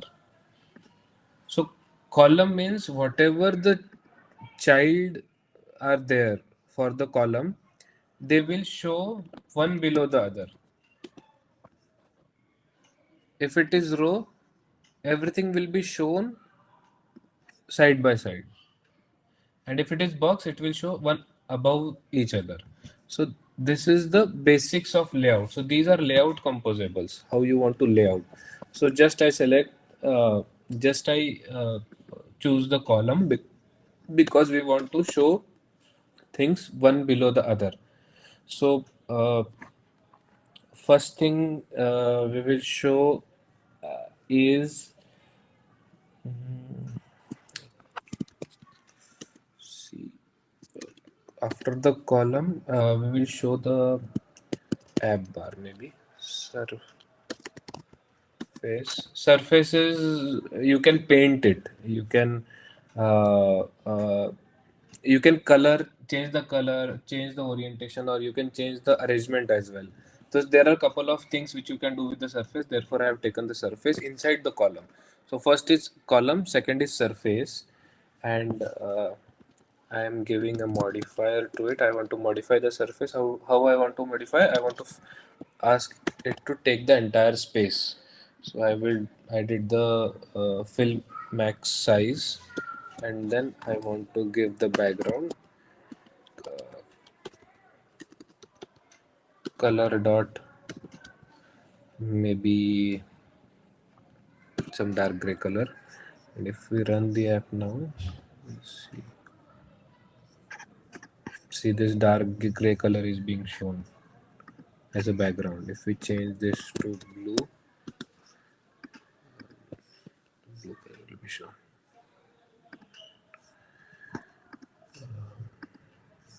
Blue color is not shown. Fill.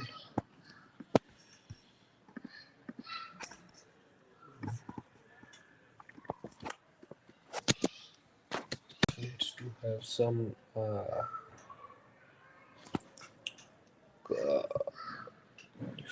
here, and then color. It has different property for color. Color dot blue.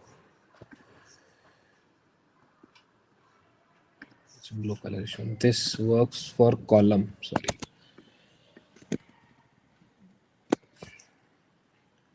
So this we go with dark gray color. This dark gray color is shown. So therefore we have taken one surface, and in that surface we will take a row.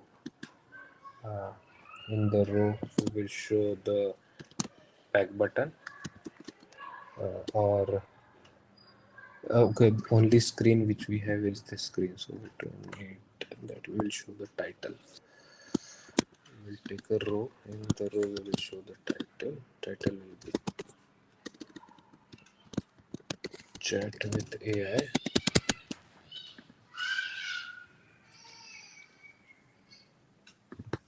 I will increase the font size, maybe 16 sp.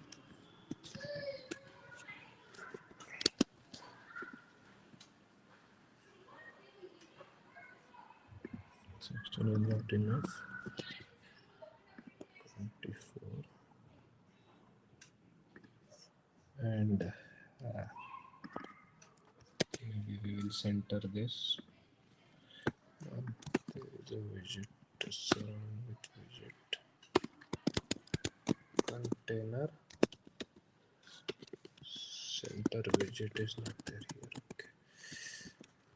We can have the arrangement modifier. Modifier dot fill max width, and then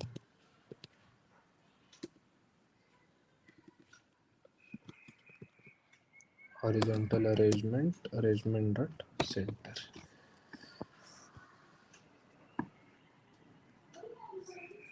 This is center. We will add some padding from the top.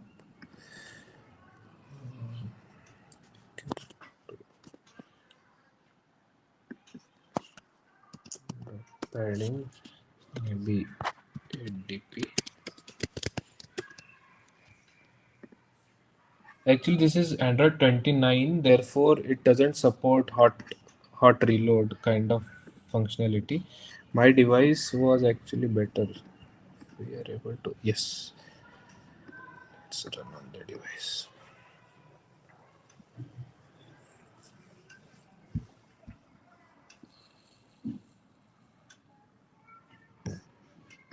Yeah, so chat with AI. This is actual device. We have padding, and this is the header. Now, if the model is downloaded, the star file is there. We will just extract. Yes, with this bin file we need this bin file, and then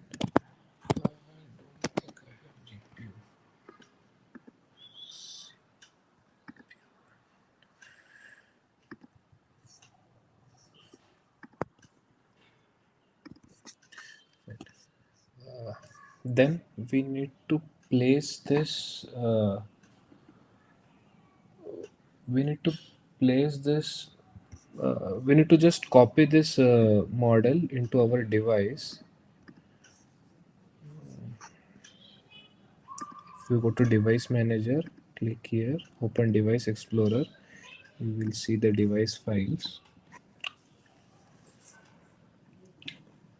and inside data, then local, then temp, and LLM, and I have just copied this model to this location.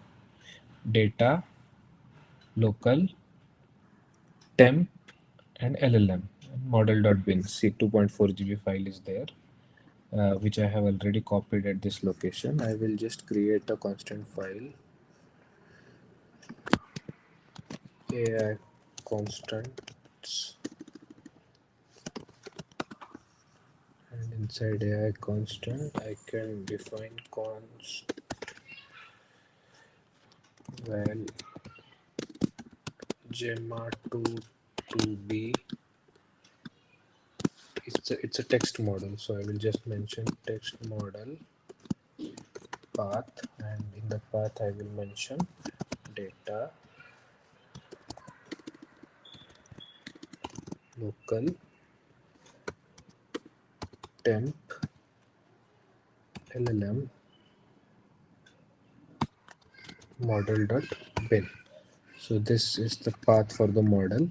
From here we will pick the model file. Let me see if view model is support. View model dependency is added or not. view model is there. Fine. Let me create a view model file. Let's name it as GenAI view model. Extend this with view model.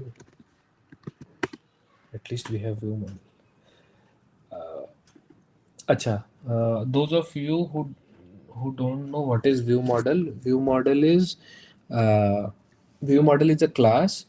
It's a part of architecture. It's a part of MVVM architecture. In the activity, you write your UI code, and for business logic like uh, loading the model, getting your chat messages generated, uh, whenever you push whenever you write any prompt, send it to model, get back the response, all that business logic thing is done in the view model. So view model is nothing but a layer on top of uh,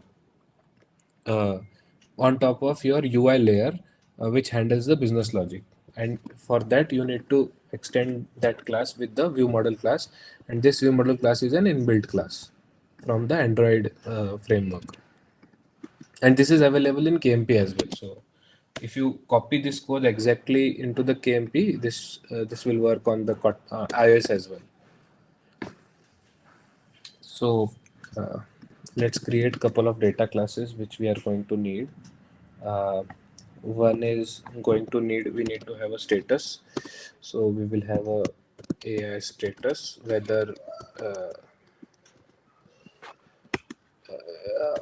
whether uh, any what is the status of the model. So if whether it's idle, uh, or if it is generating,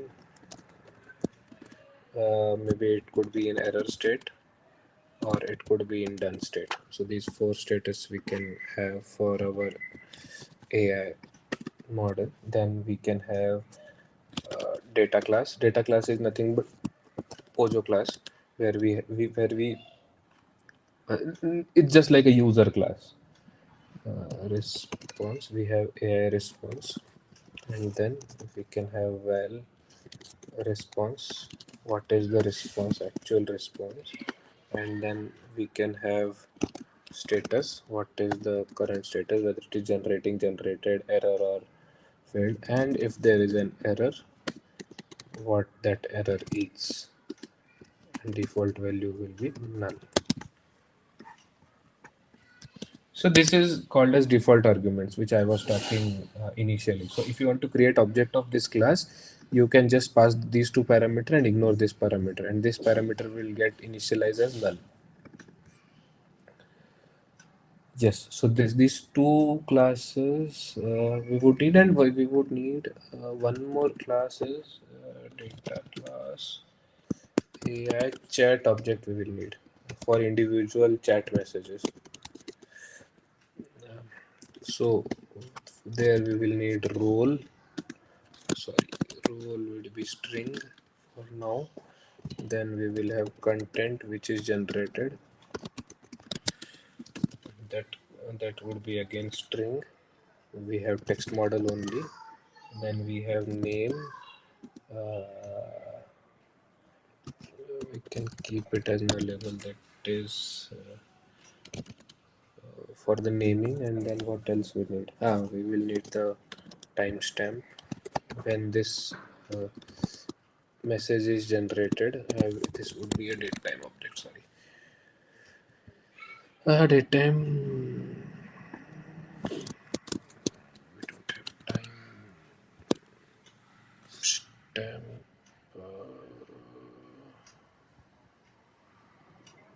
Security package. Ignore that time. Limit not required. And here also we have AI status. It's not complicated. Dependency. We need to add the dependency if we want to include the date time object. Again, that will take some time. Then in the view model part, we will need a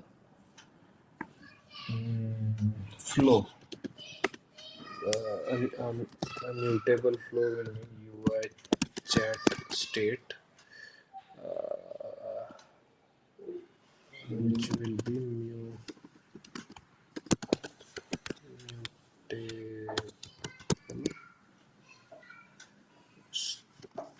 state flow of type uh, list of AI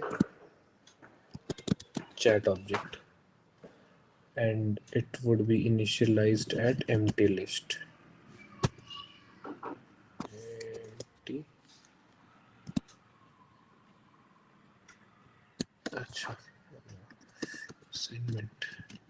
Empty list. And we want to expose this as a public property in the form of UI chat state. It would be UI chat state as state flow. We don't want anyone to modify this flow from the outside except this class. So we have declared this variable as a private, and its immutable part. So this is a mutable flow, and we are exposing its immutable state as a to consume the flow. Maybe you will not understand this as of now, but this is the standard practice. When you will learn a little bit about Android development, you will understand. Any questions so far? No. Okay.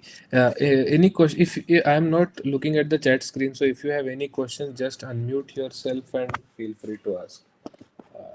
Don't wait for me to uh, stop and check the chat box. We'll need a wrapper over the model as well. So let's create that model.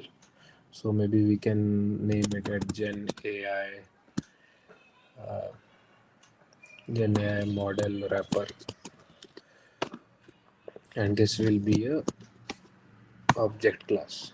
Acha, object class, let me tell you one more concept. Those of you who know what is a singleton pattern, then this, whenever in Kotlin, whenever you mention any class as object, you start with the keyword object, that class becomes singleton. So whenever you will access this object, only one instance of this object is created and the same instance is returned always. So usually why I have defined this as a singleton class for model, for wrapper model, because at a time model can generate only uh, one response. So if somebody is, so some class is already generating, another class if tries to access this wrapper, they will receive exception. That exception I will define right now after a couple of minutes. But they will receive an exception, uh, no. And if they try to access the instance of this class, the same instance will be returned, and that is what is called a singleton pattern. Try to search about singleton pattern whenever you are free, whenever you have some time. So let me just acha, one dependency we need to add, sorry, just for that, again we will go to libstoml.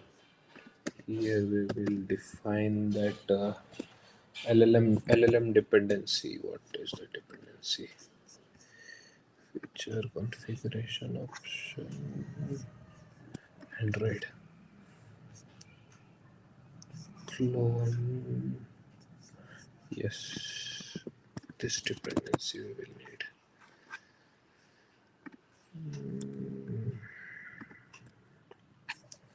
Meta group.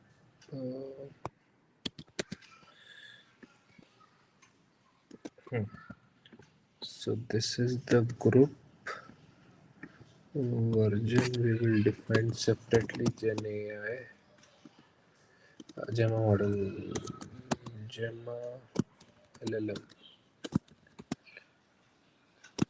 inference API, and version is, now its updated version is there. I guess 20 is there, and here we will go Gen AI LLM. and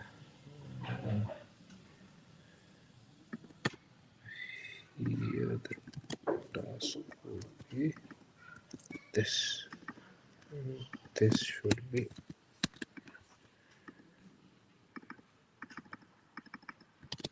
lips.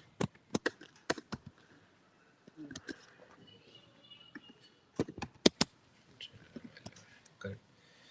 This dependency should get downloaded. Sorry.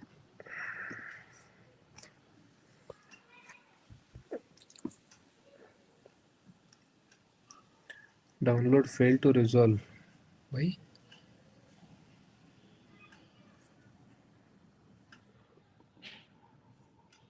Achha, sorry. Version reference we need to give. This version reference would be this one. Okay. Again failed.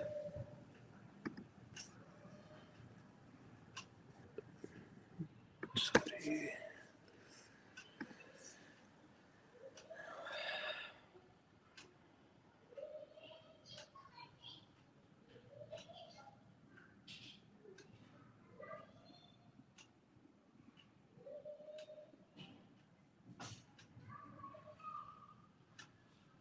Okay.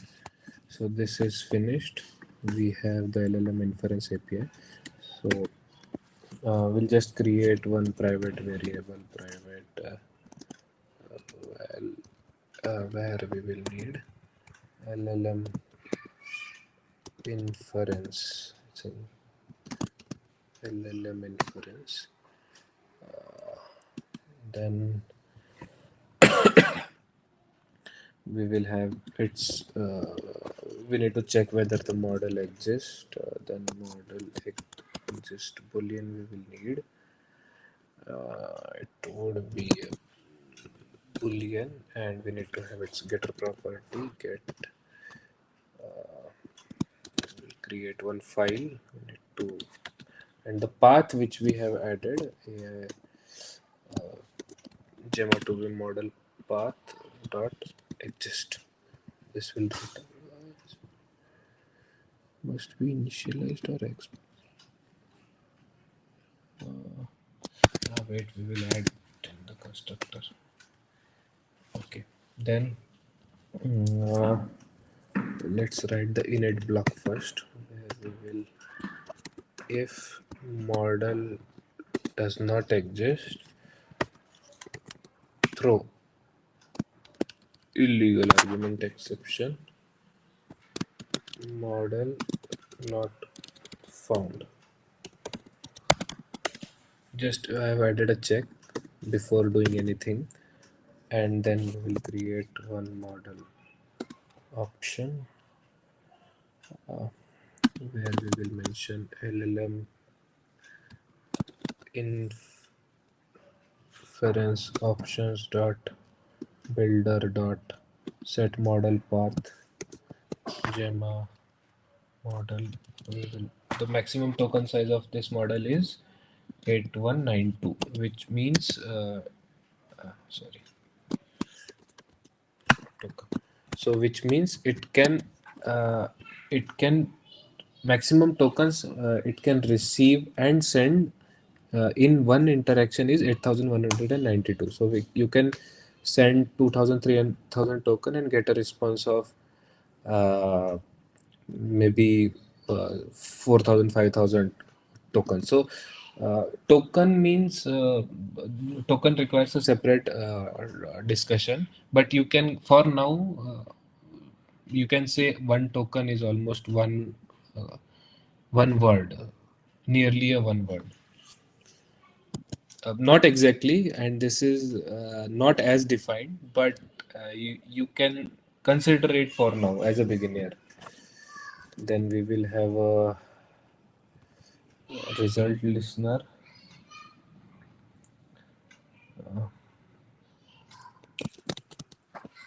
Sorry, set result listener. We have partial result and this. Okay, fine. Then at the bottom this will, then we have to have build option. Then you will LLM inference dot create from options, and you have options here, and then you need context as well. Application dot context, app context you will need, but from where you can get the app context? To create one application class as well quickly.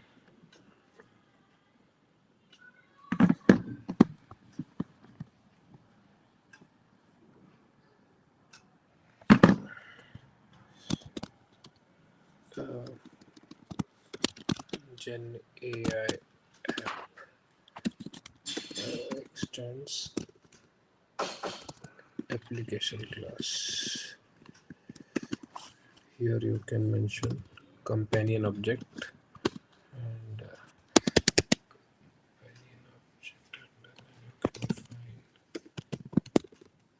context.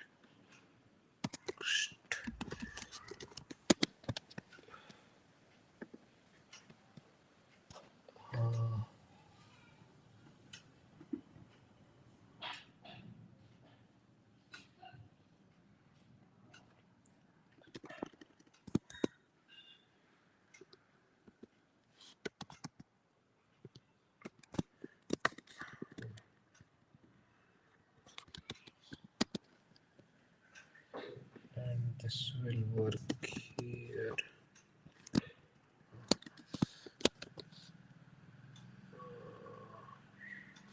Gen dot context.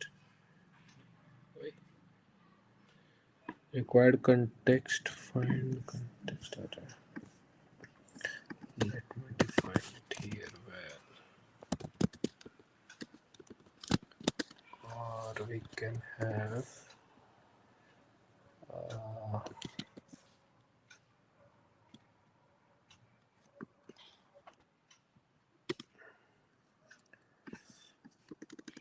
this also.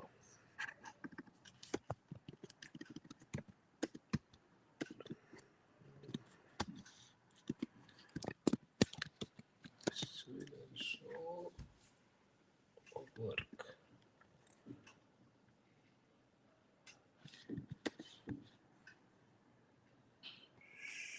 Should work. Fine. We will provide the context. Then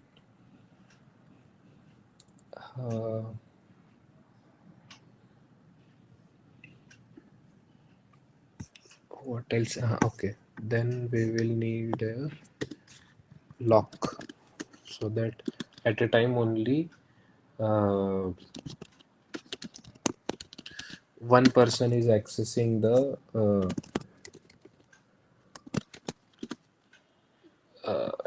model.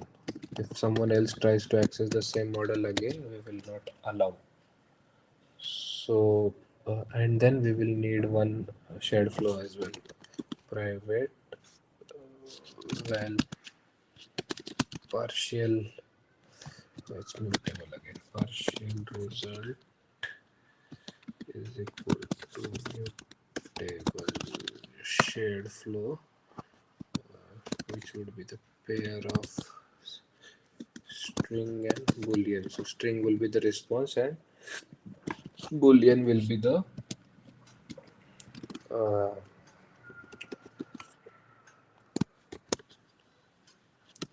status, whether the it is completed or not completed.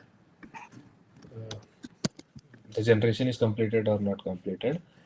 Then we will have a immutable part of it as well. Partial result is equal to partial result dot as shared flow. So this is mutable. Again, I have exposed the immutable part of it, and in the result listener I will just update try emit the value, and the value will be partial results to done. This will create a pair, and if done, if it is done, then release the lock.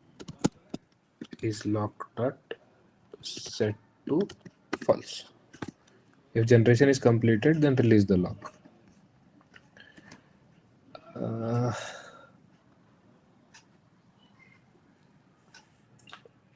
okay. This wrapper is, I guess, ready. Okay, then how would it accept the? How would it accept the prompt? For that, we'll need a function. So we will add a generate response, async generate async response, async response which will accept the prompt. Let's rename it to prompt. Prompt, and here check the lock first. Is locked. Compare and set false, true, and then go inside and throw exception.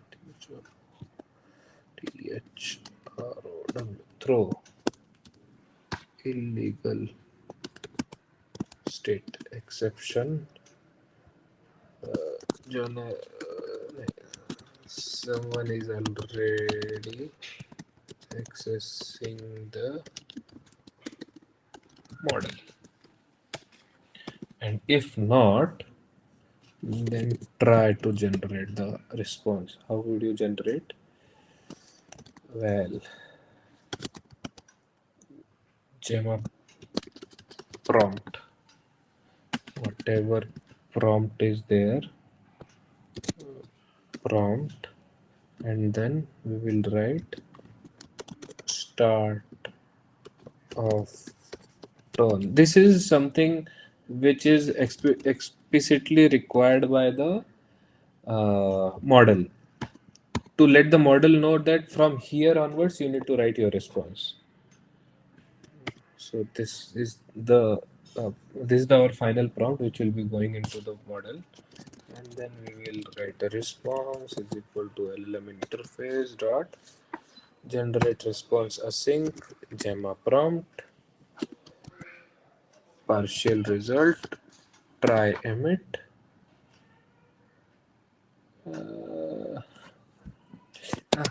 This is not required. Okay, and catch block.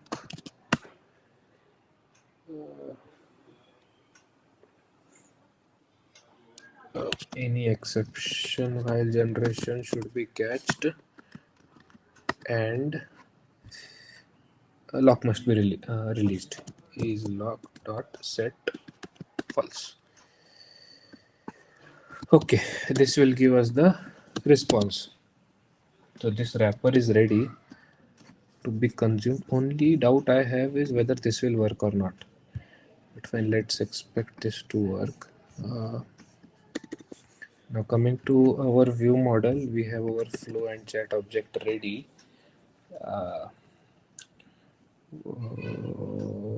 Let's start consuming the okay, let's go in another way. Let's write the function send message string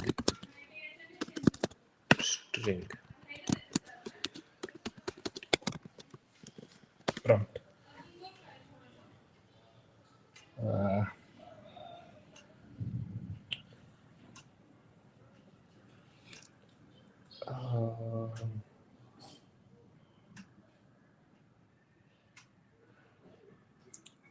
What else is required? Anything else? Okay. How do you send a message? We will write a view model scope. Launch. We will run it on the IO default thread, which is optimized for CPU. These are coroutines. When I say it dot launch, it will launch a new thread, and that whatever code I have written, I will write in this block. It will run on that particular thread. It's very simple, but if you go in Java, you need to write a lot of code to simply uh, launch a thread, and then there is very difficult thread handling as well. So this is very easy. Like this comes very handy in case of Kotlin. Current, we'll take the current message. We'll change. We'll take its mutable value, mutable list, so that we can modify it.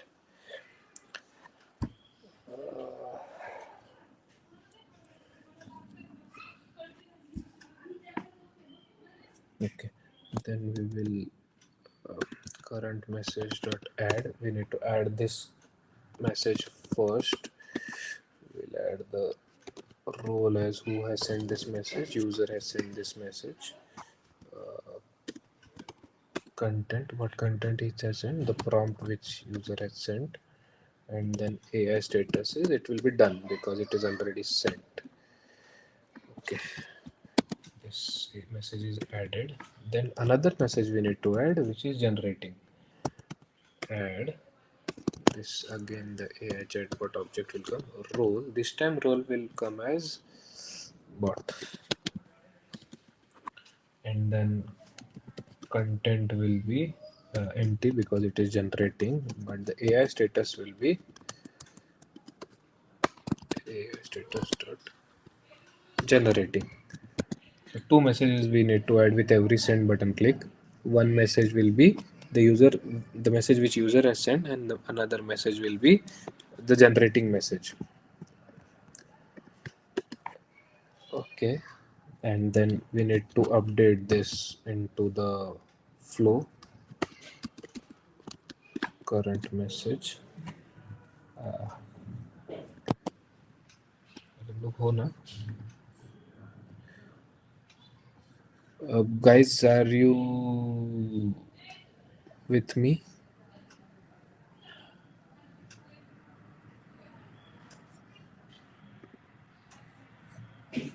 Anyone?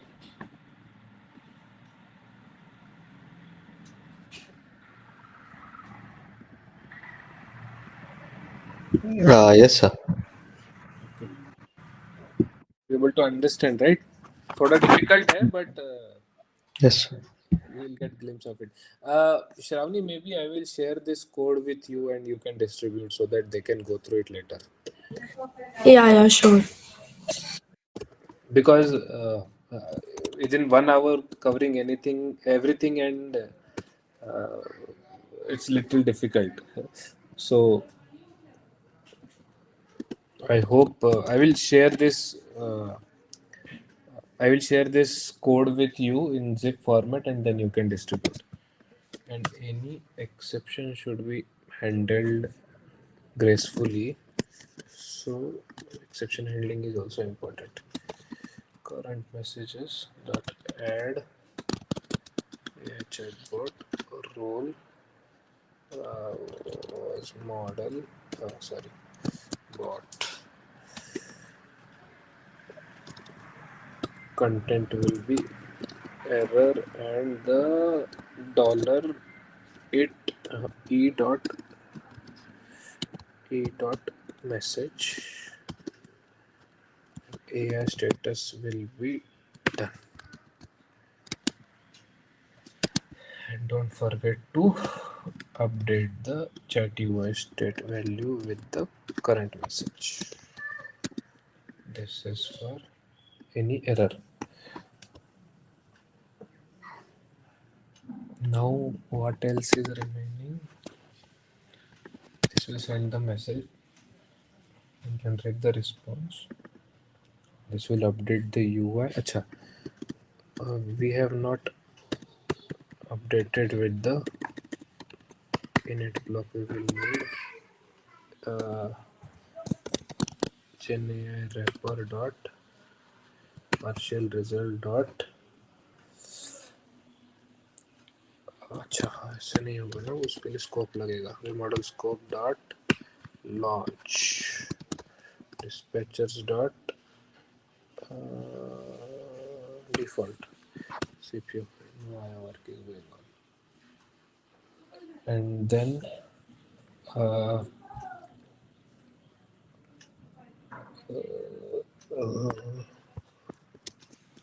partial results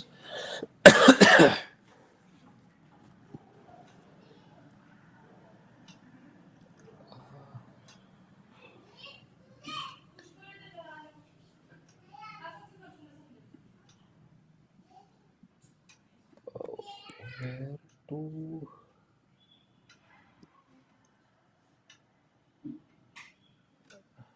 partial results dot collect, we need to collect, but if we collect it here,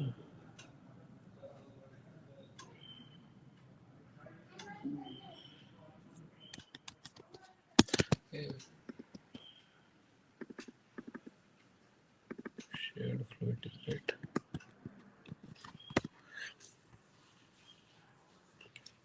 collect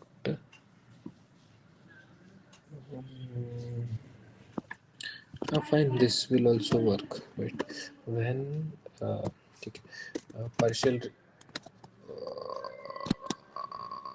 result, partial result and is done.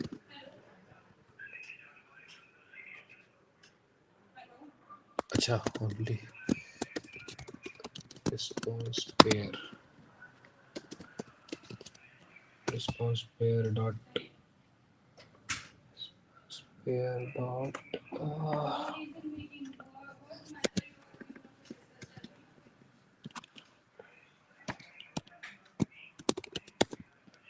is done. Response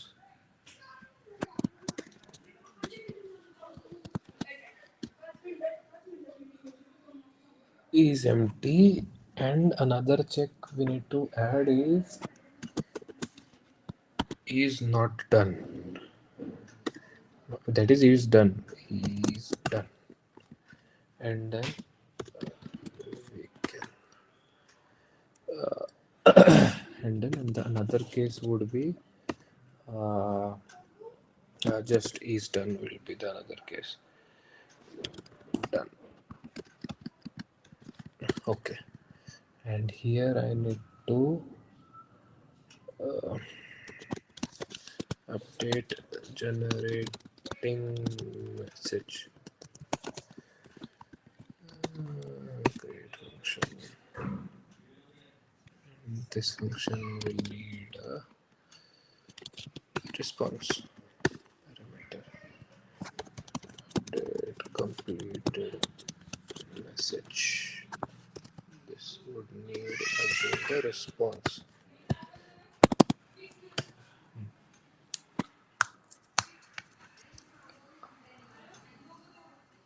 Then again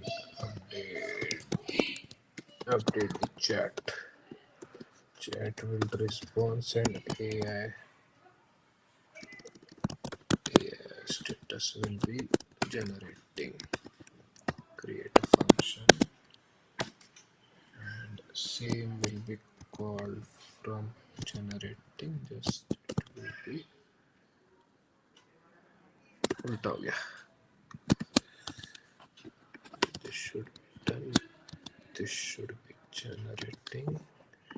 This function should come down. Yes. And here the update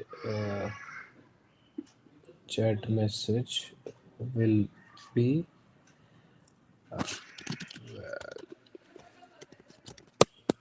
current list is equal to chat UI state dot value to mutable list, where last message will be, I know we might overshoot the time if we want to complete, and if we don't want to complete, then I can complete this code and give it to you. However, it was current list because it takes some time to write the code. Last index minus one. Last index minus one. Dot copy. Content will be updated. Bit dot content plus response. AI status will be AI status. So update the chat. Now, I need to consume this flow. Message is sent. Chat is updated. This chat needs to be consumed. Error read message later. ठीक है. Coming back to well, view model is equal to view models.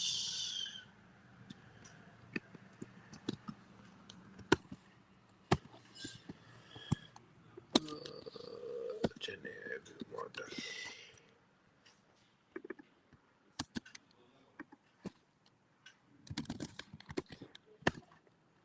View model is added.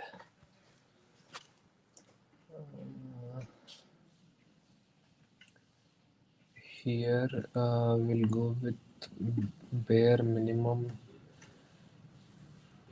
UI. Chat requires some code.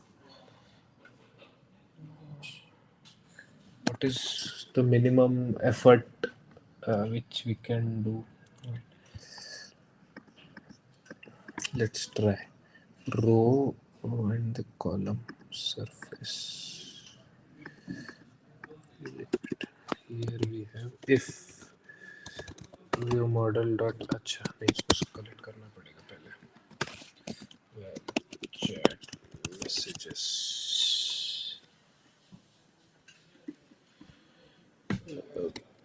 by view model dot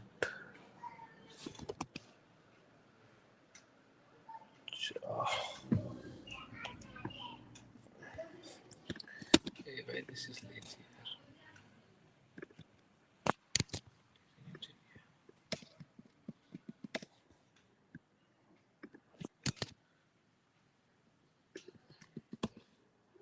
Value will set dot chat UI state dot collect at state import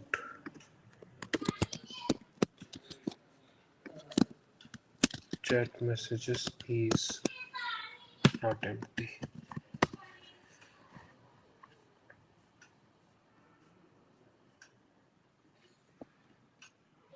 If chat message will define a lazy column. Lazy column means the list of chats. And in the lazy column, we need to have only one modifier for now. We can beautify it later. Modifier dot weight 1f. It is so that, and then fill max width and padding we can add later. Okay. And here items, for items we will have chat messages, and every chat will have a message, and every message will be a chat message item. And I will pass here is user message is equal to message dot role equal to user, and then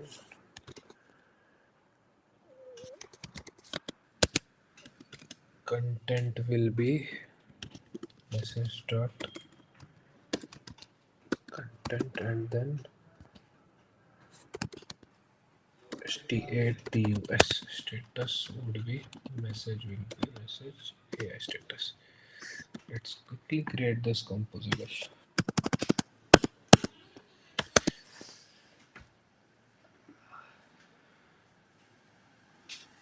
So here we will need one column again, with again modifier dot fill max width, and इसकी comma horizontal alignment if is user message alignment dot end, else alignment dot start alignment start. ठीक है, उसके बाद we need to have a surface where we will define the छोड़ color color is not leaf, we will have a box inside it. Decoration item I'm skipping for now because we don't have time. We can have text inside this directly. Text will have content and text can have content. Okay, तो ठीक है, box surface.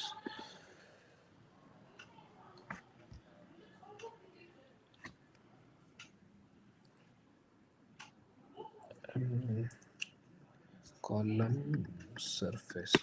Below that we can show if status equal to AI status generating linear box use कर लेते हैं. Modifier dot size 24 dp circular progress indicator.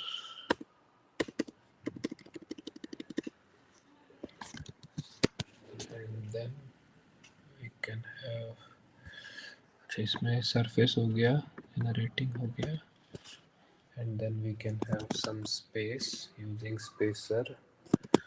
Modifier dot height maybe 8 dp will be fine, and then some text that is,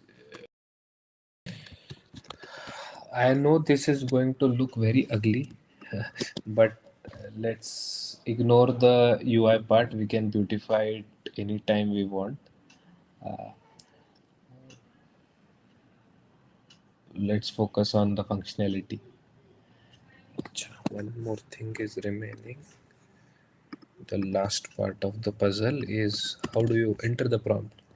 So you need to have something to enter. Same we will go with modifier dot fill max width. Then in this we will go with a row. Same modifier dot fill max width with some padding 16 dp, and then vertical alignment will be alignment dot center vertically. Okay. Then we will have outlined text field where value will be user input, and on value change to fit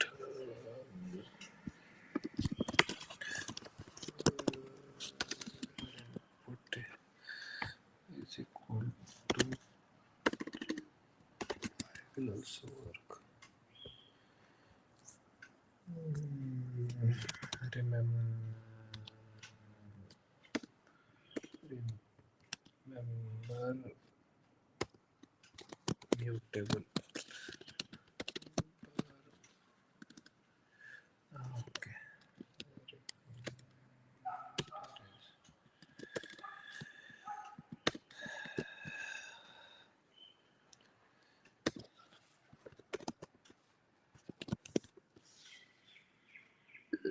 Double state of string on value change updated value will be user input is equal to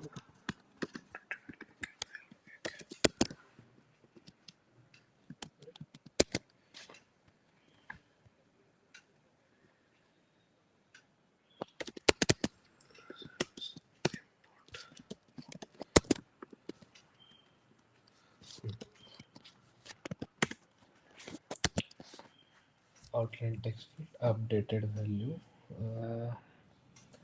and finally we will need a button to send the message. So in the row we will add some space, modifier dot width 4 dp. Then we will have button and click of button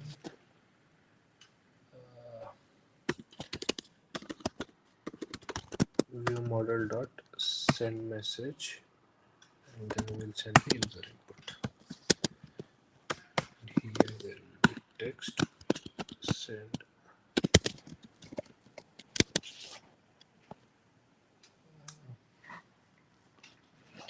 The basic UI I have written, and I will send the message. Text field. Hope this should work. Let's try.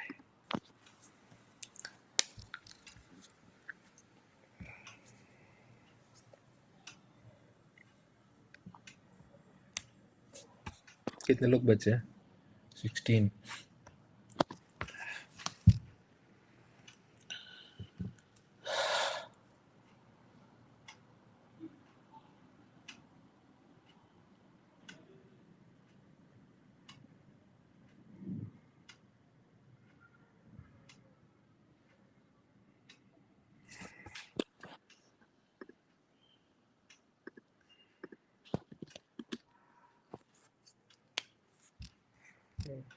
Crash.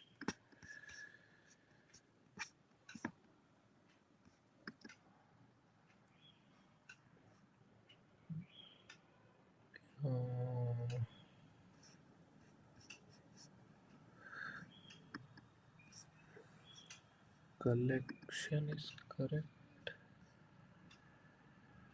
Null pointer exception.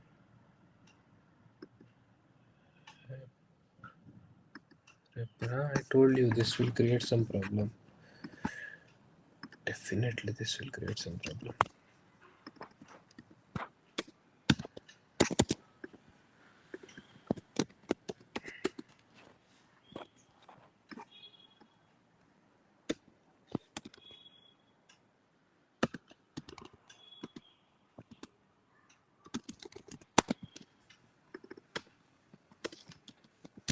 Let's make this object class.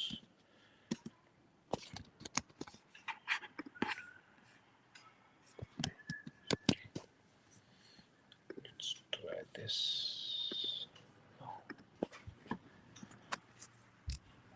Again crash.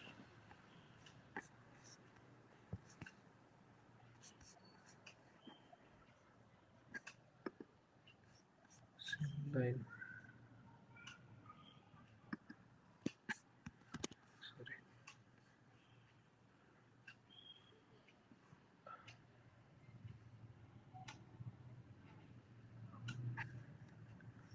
New model.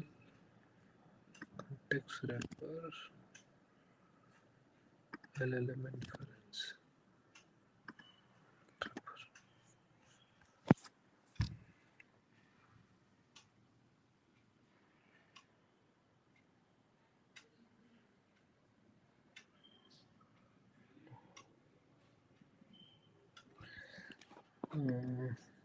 It's Text, it's not able to get this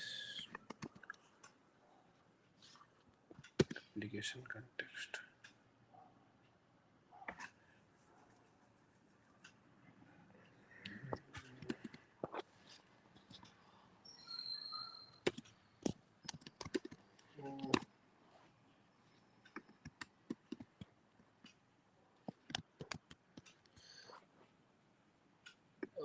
Okay, wait. There is a better option. Let me see if that works.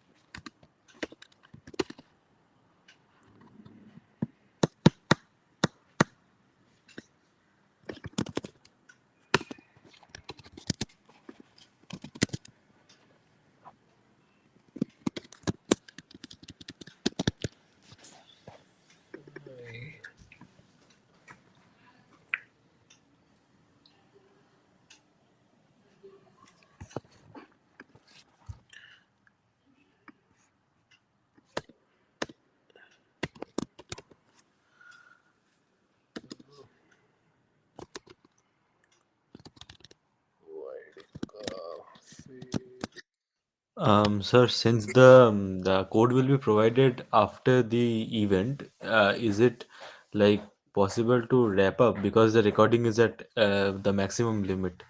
अच्छा Here it is giving warning कि recording बंद करना पड़ेगा.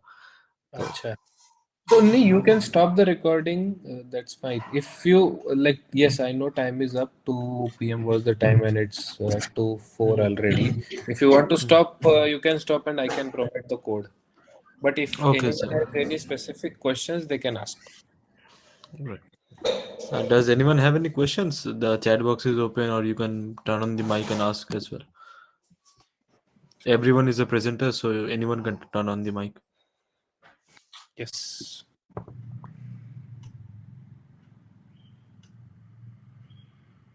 No, no questions. Yeah, I guess is if there are only two chances, if everyone has understood everything, or nobody has understood nothing. So in that case, only we don't get the questions. Fine, no problem. Thanks, Aditya and Shravani, for inviting me and having this wonderful session. I hope you guys have got some insights, not all, because to cover everything in 2 3 hours is very difficult. It's a huge ecosystem. Maybe we need to have a 3 4 days continuous 1 hour session. Then only we'll be able to cover something. But at least you should have you must have got the glimpse of mobile world, and some of you might become Android developers or mobile developers in the future. And anytime if you have any questions, please feel free to ping me on LinkedIn. I am available. We can connect over a call and fix your issues, discuss, and talk about it more. Thank you so much, Suraj. It was like one of the best sessions. Me myself, I'm a beginner to this, so yeah, I just loved whatever insights you have shared. So thank you so much for tolerating everyone, and this was No, good. no, actually, I should have at least shown you one running application, but the code for writing small application is also little bit bigger. And then when I work in office, I have AI assistant with me, so it prompts me for all the lines which we need to write, and just you need to click on the tab and verify the code. But here you have to type everything, so it takes some time, and I didn't realize it. Actually, I should have given some small example. But yes, I wanted to have Gen AI so that people will be enthusiastic uh, for the mobile development. Yeah, thank you very much, sir, for hosting this session with us. So, with that, for the attendees, if you don't have any questions as such, the certificates and source code and also the recording will be provided in the emails sent to everyone by the PDG handles. So, that was all from our side. Thanks, Thank you, Aditya. everyone. Thank you. Bye bye. Have a good Thank day. you. You too, sir.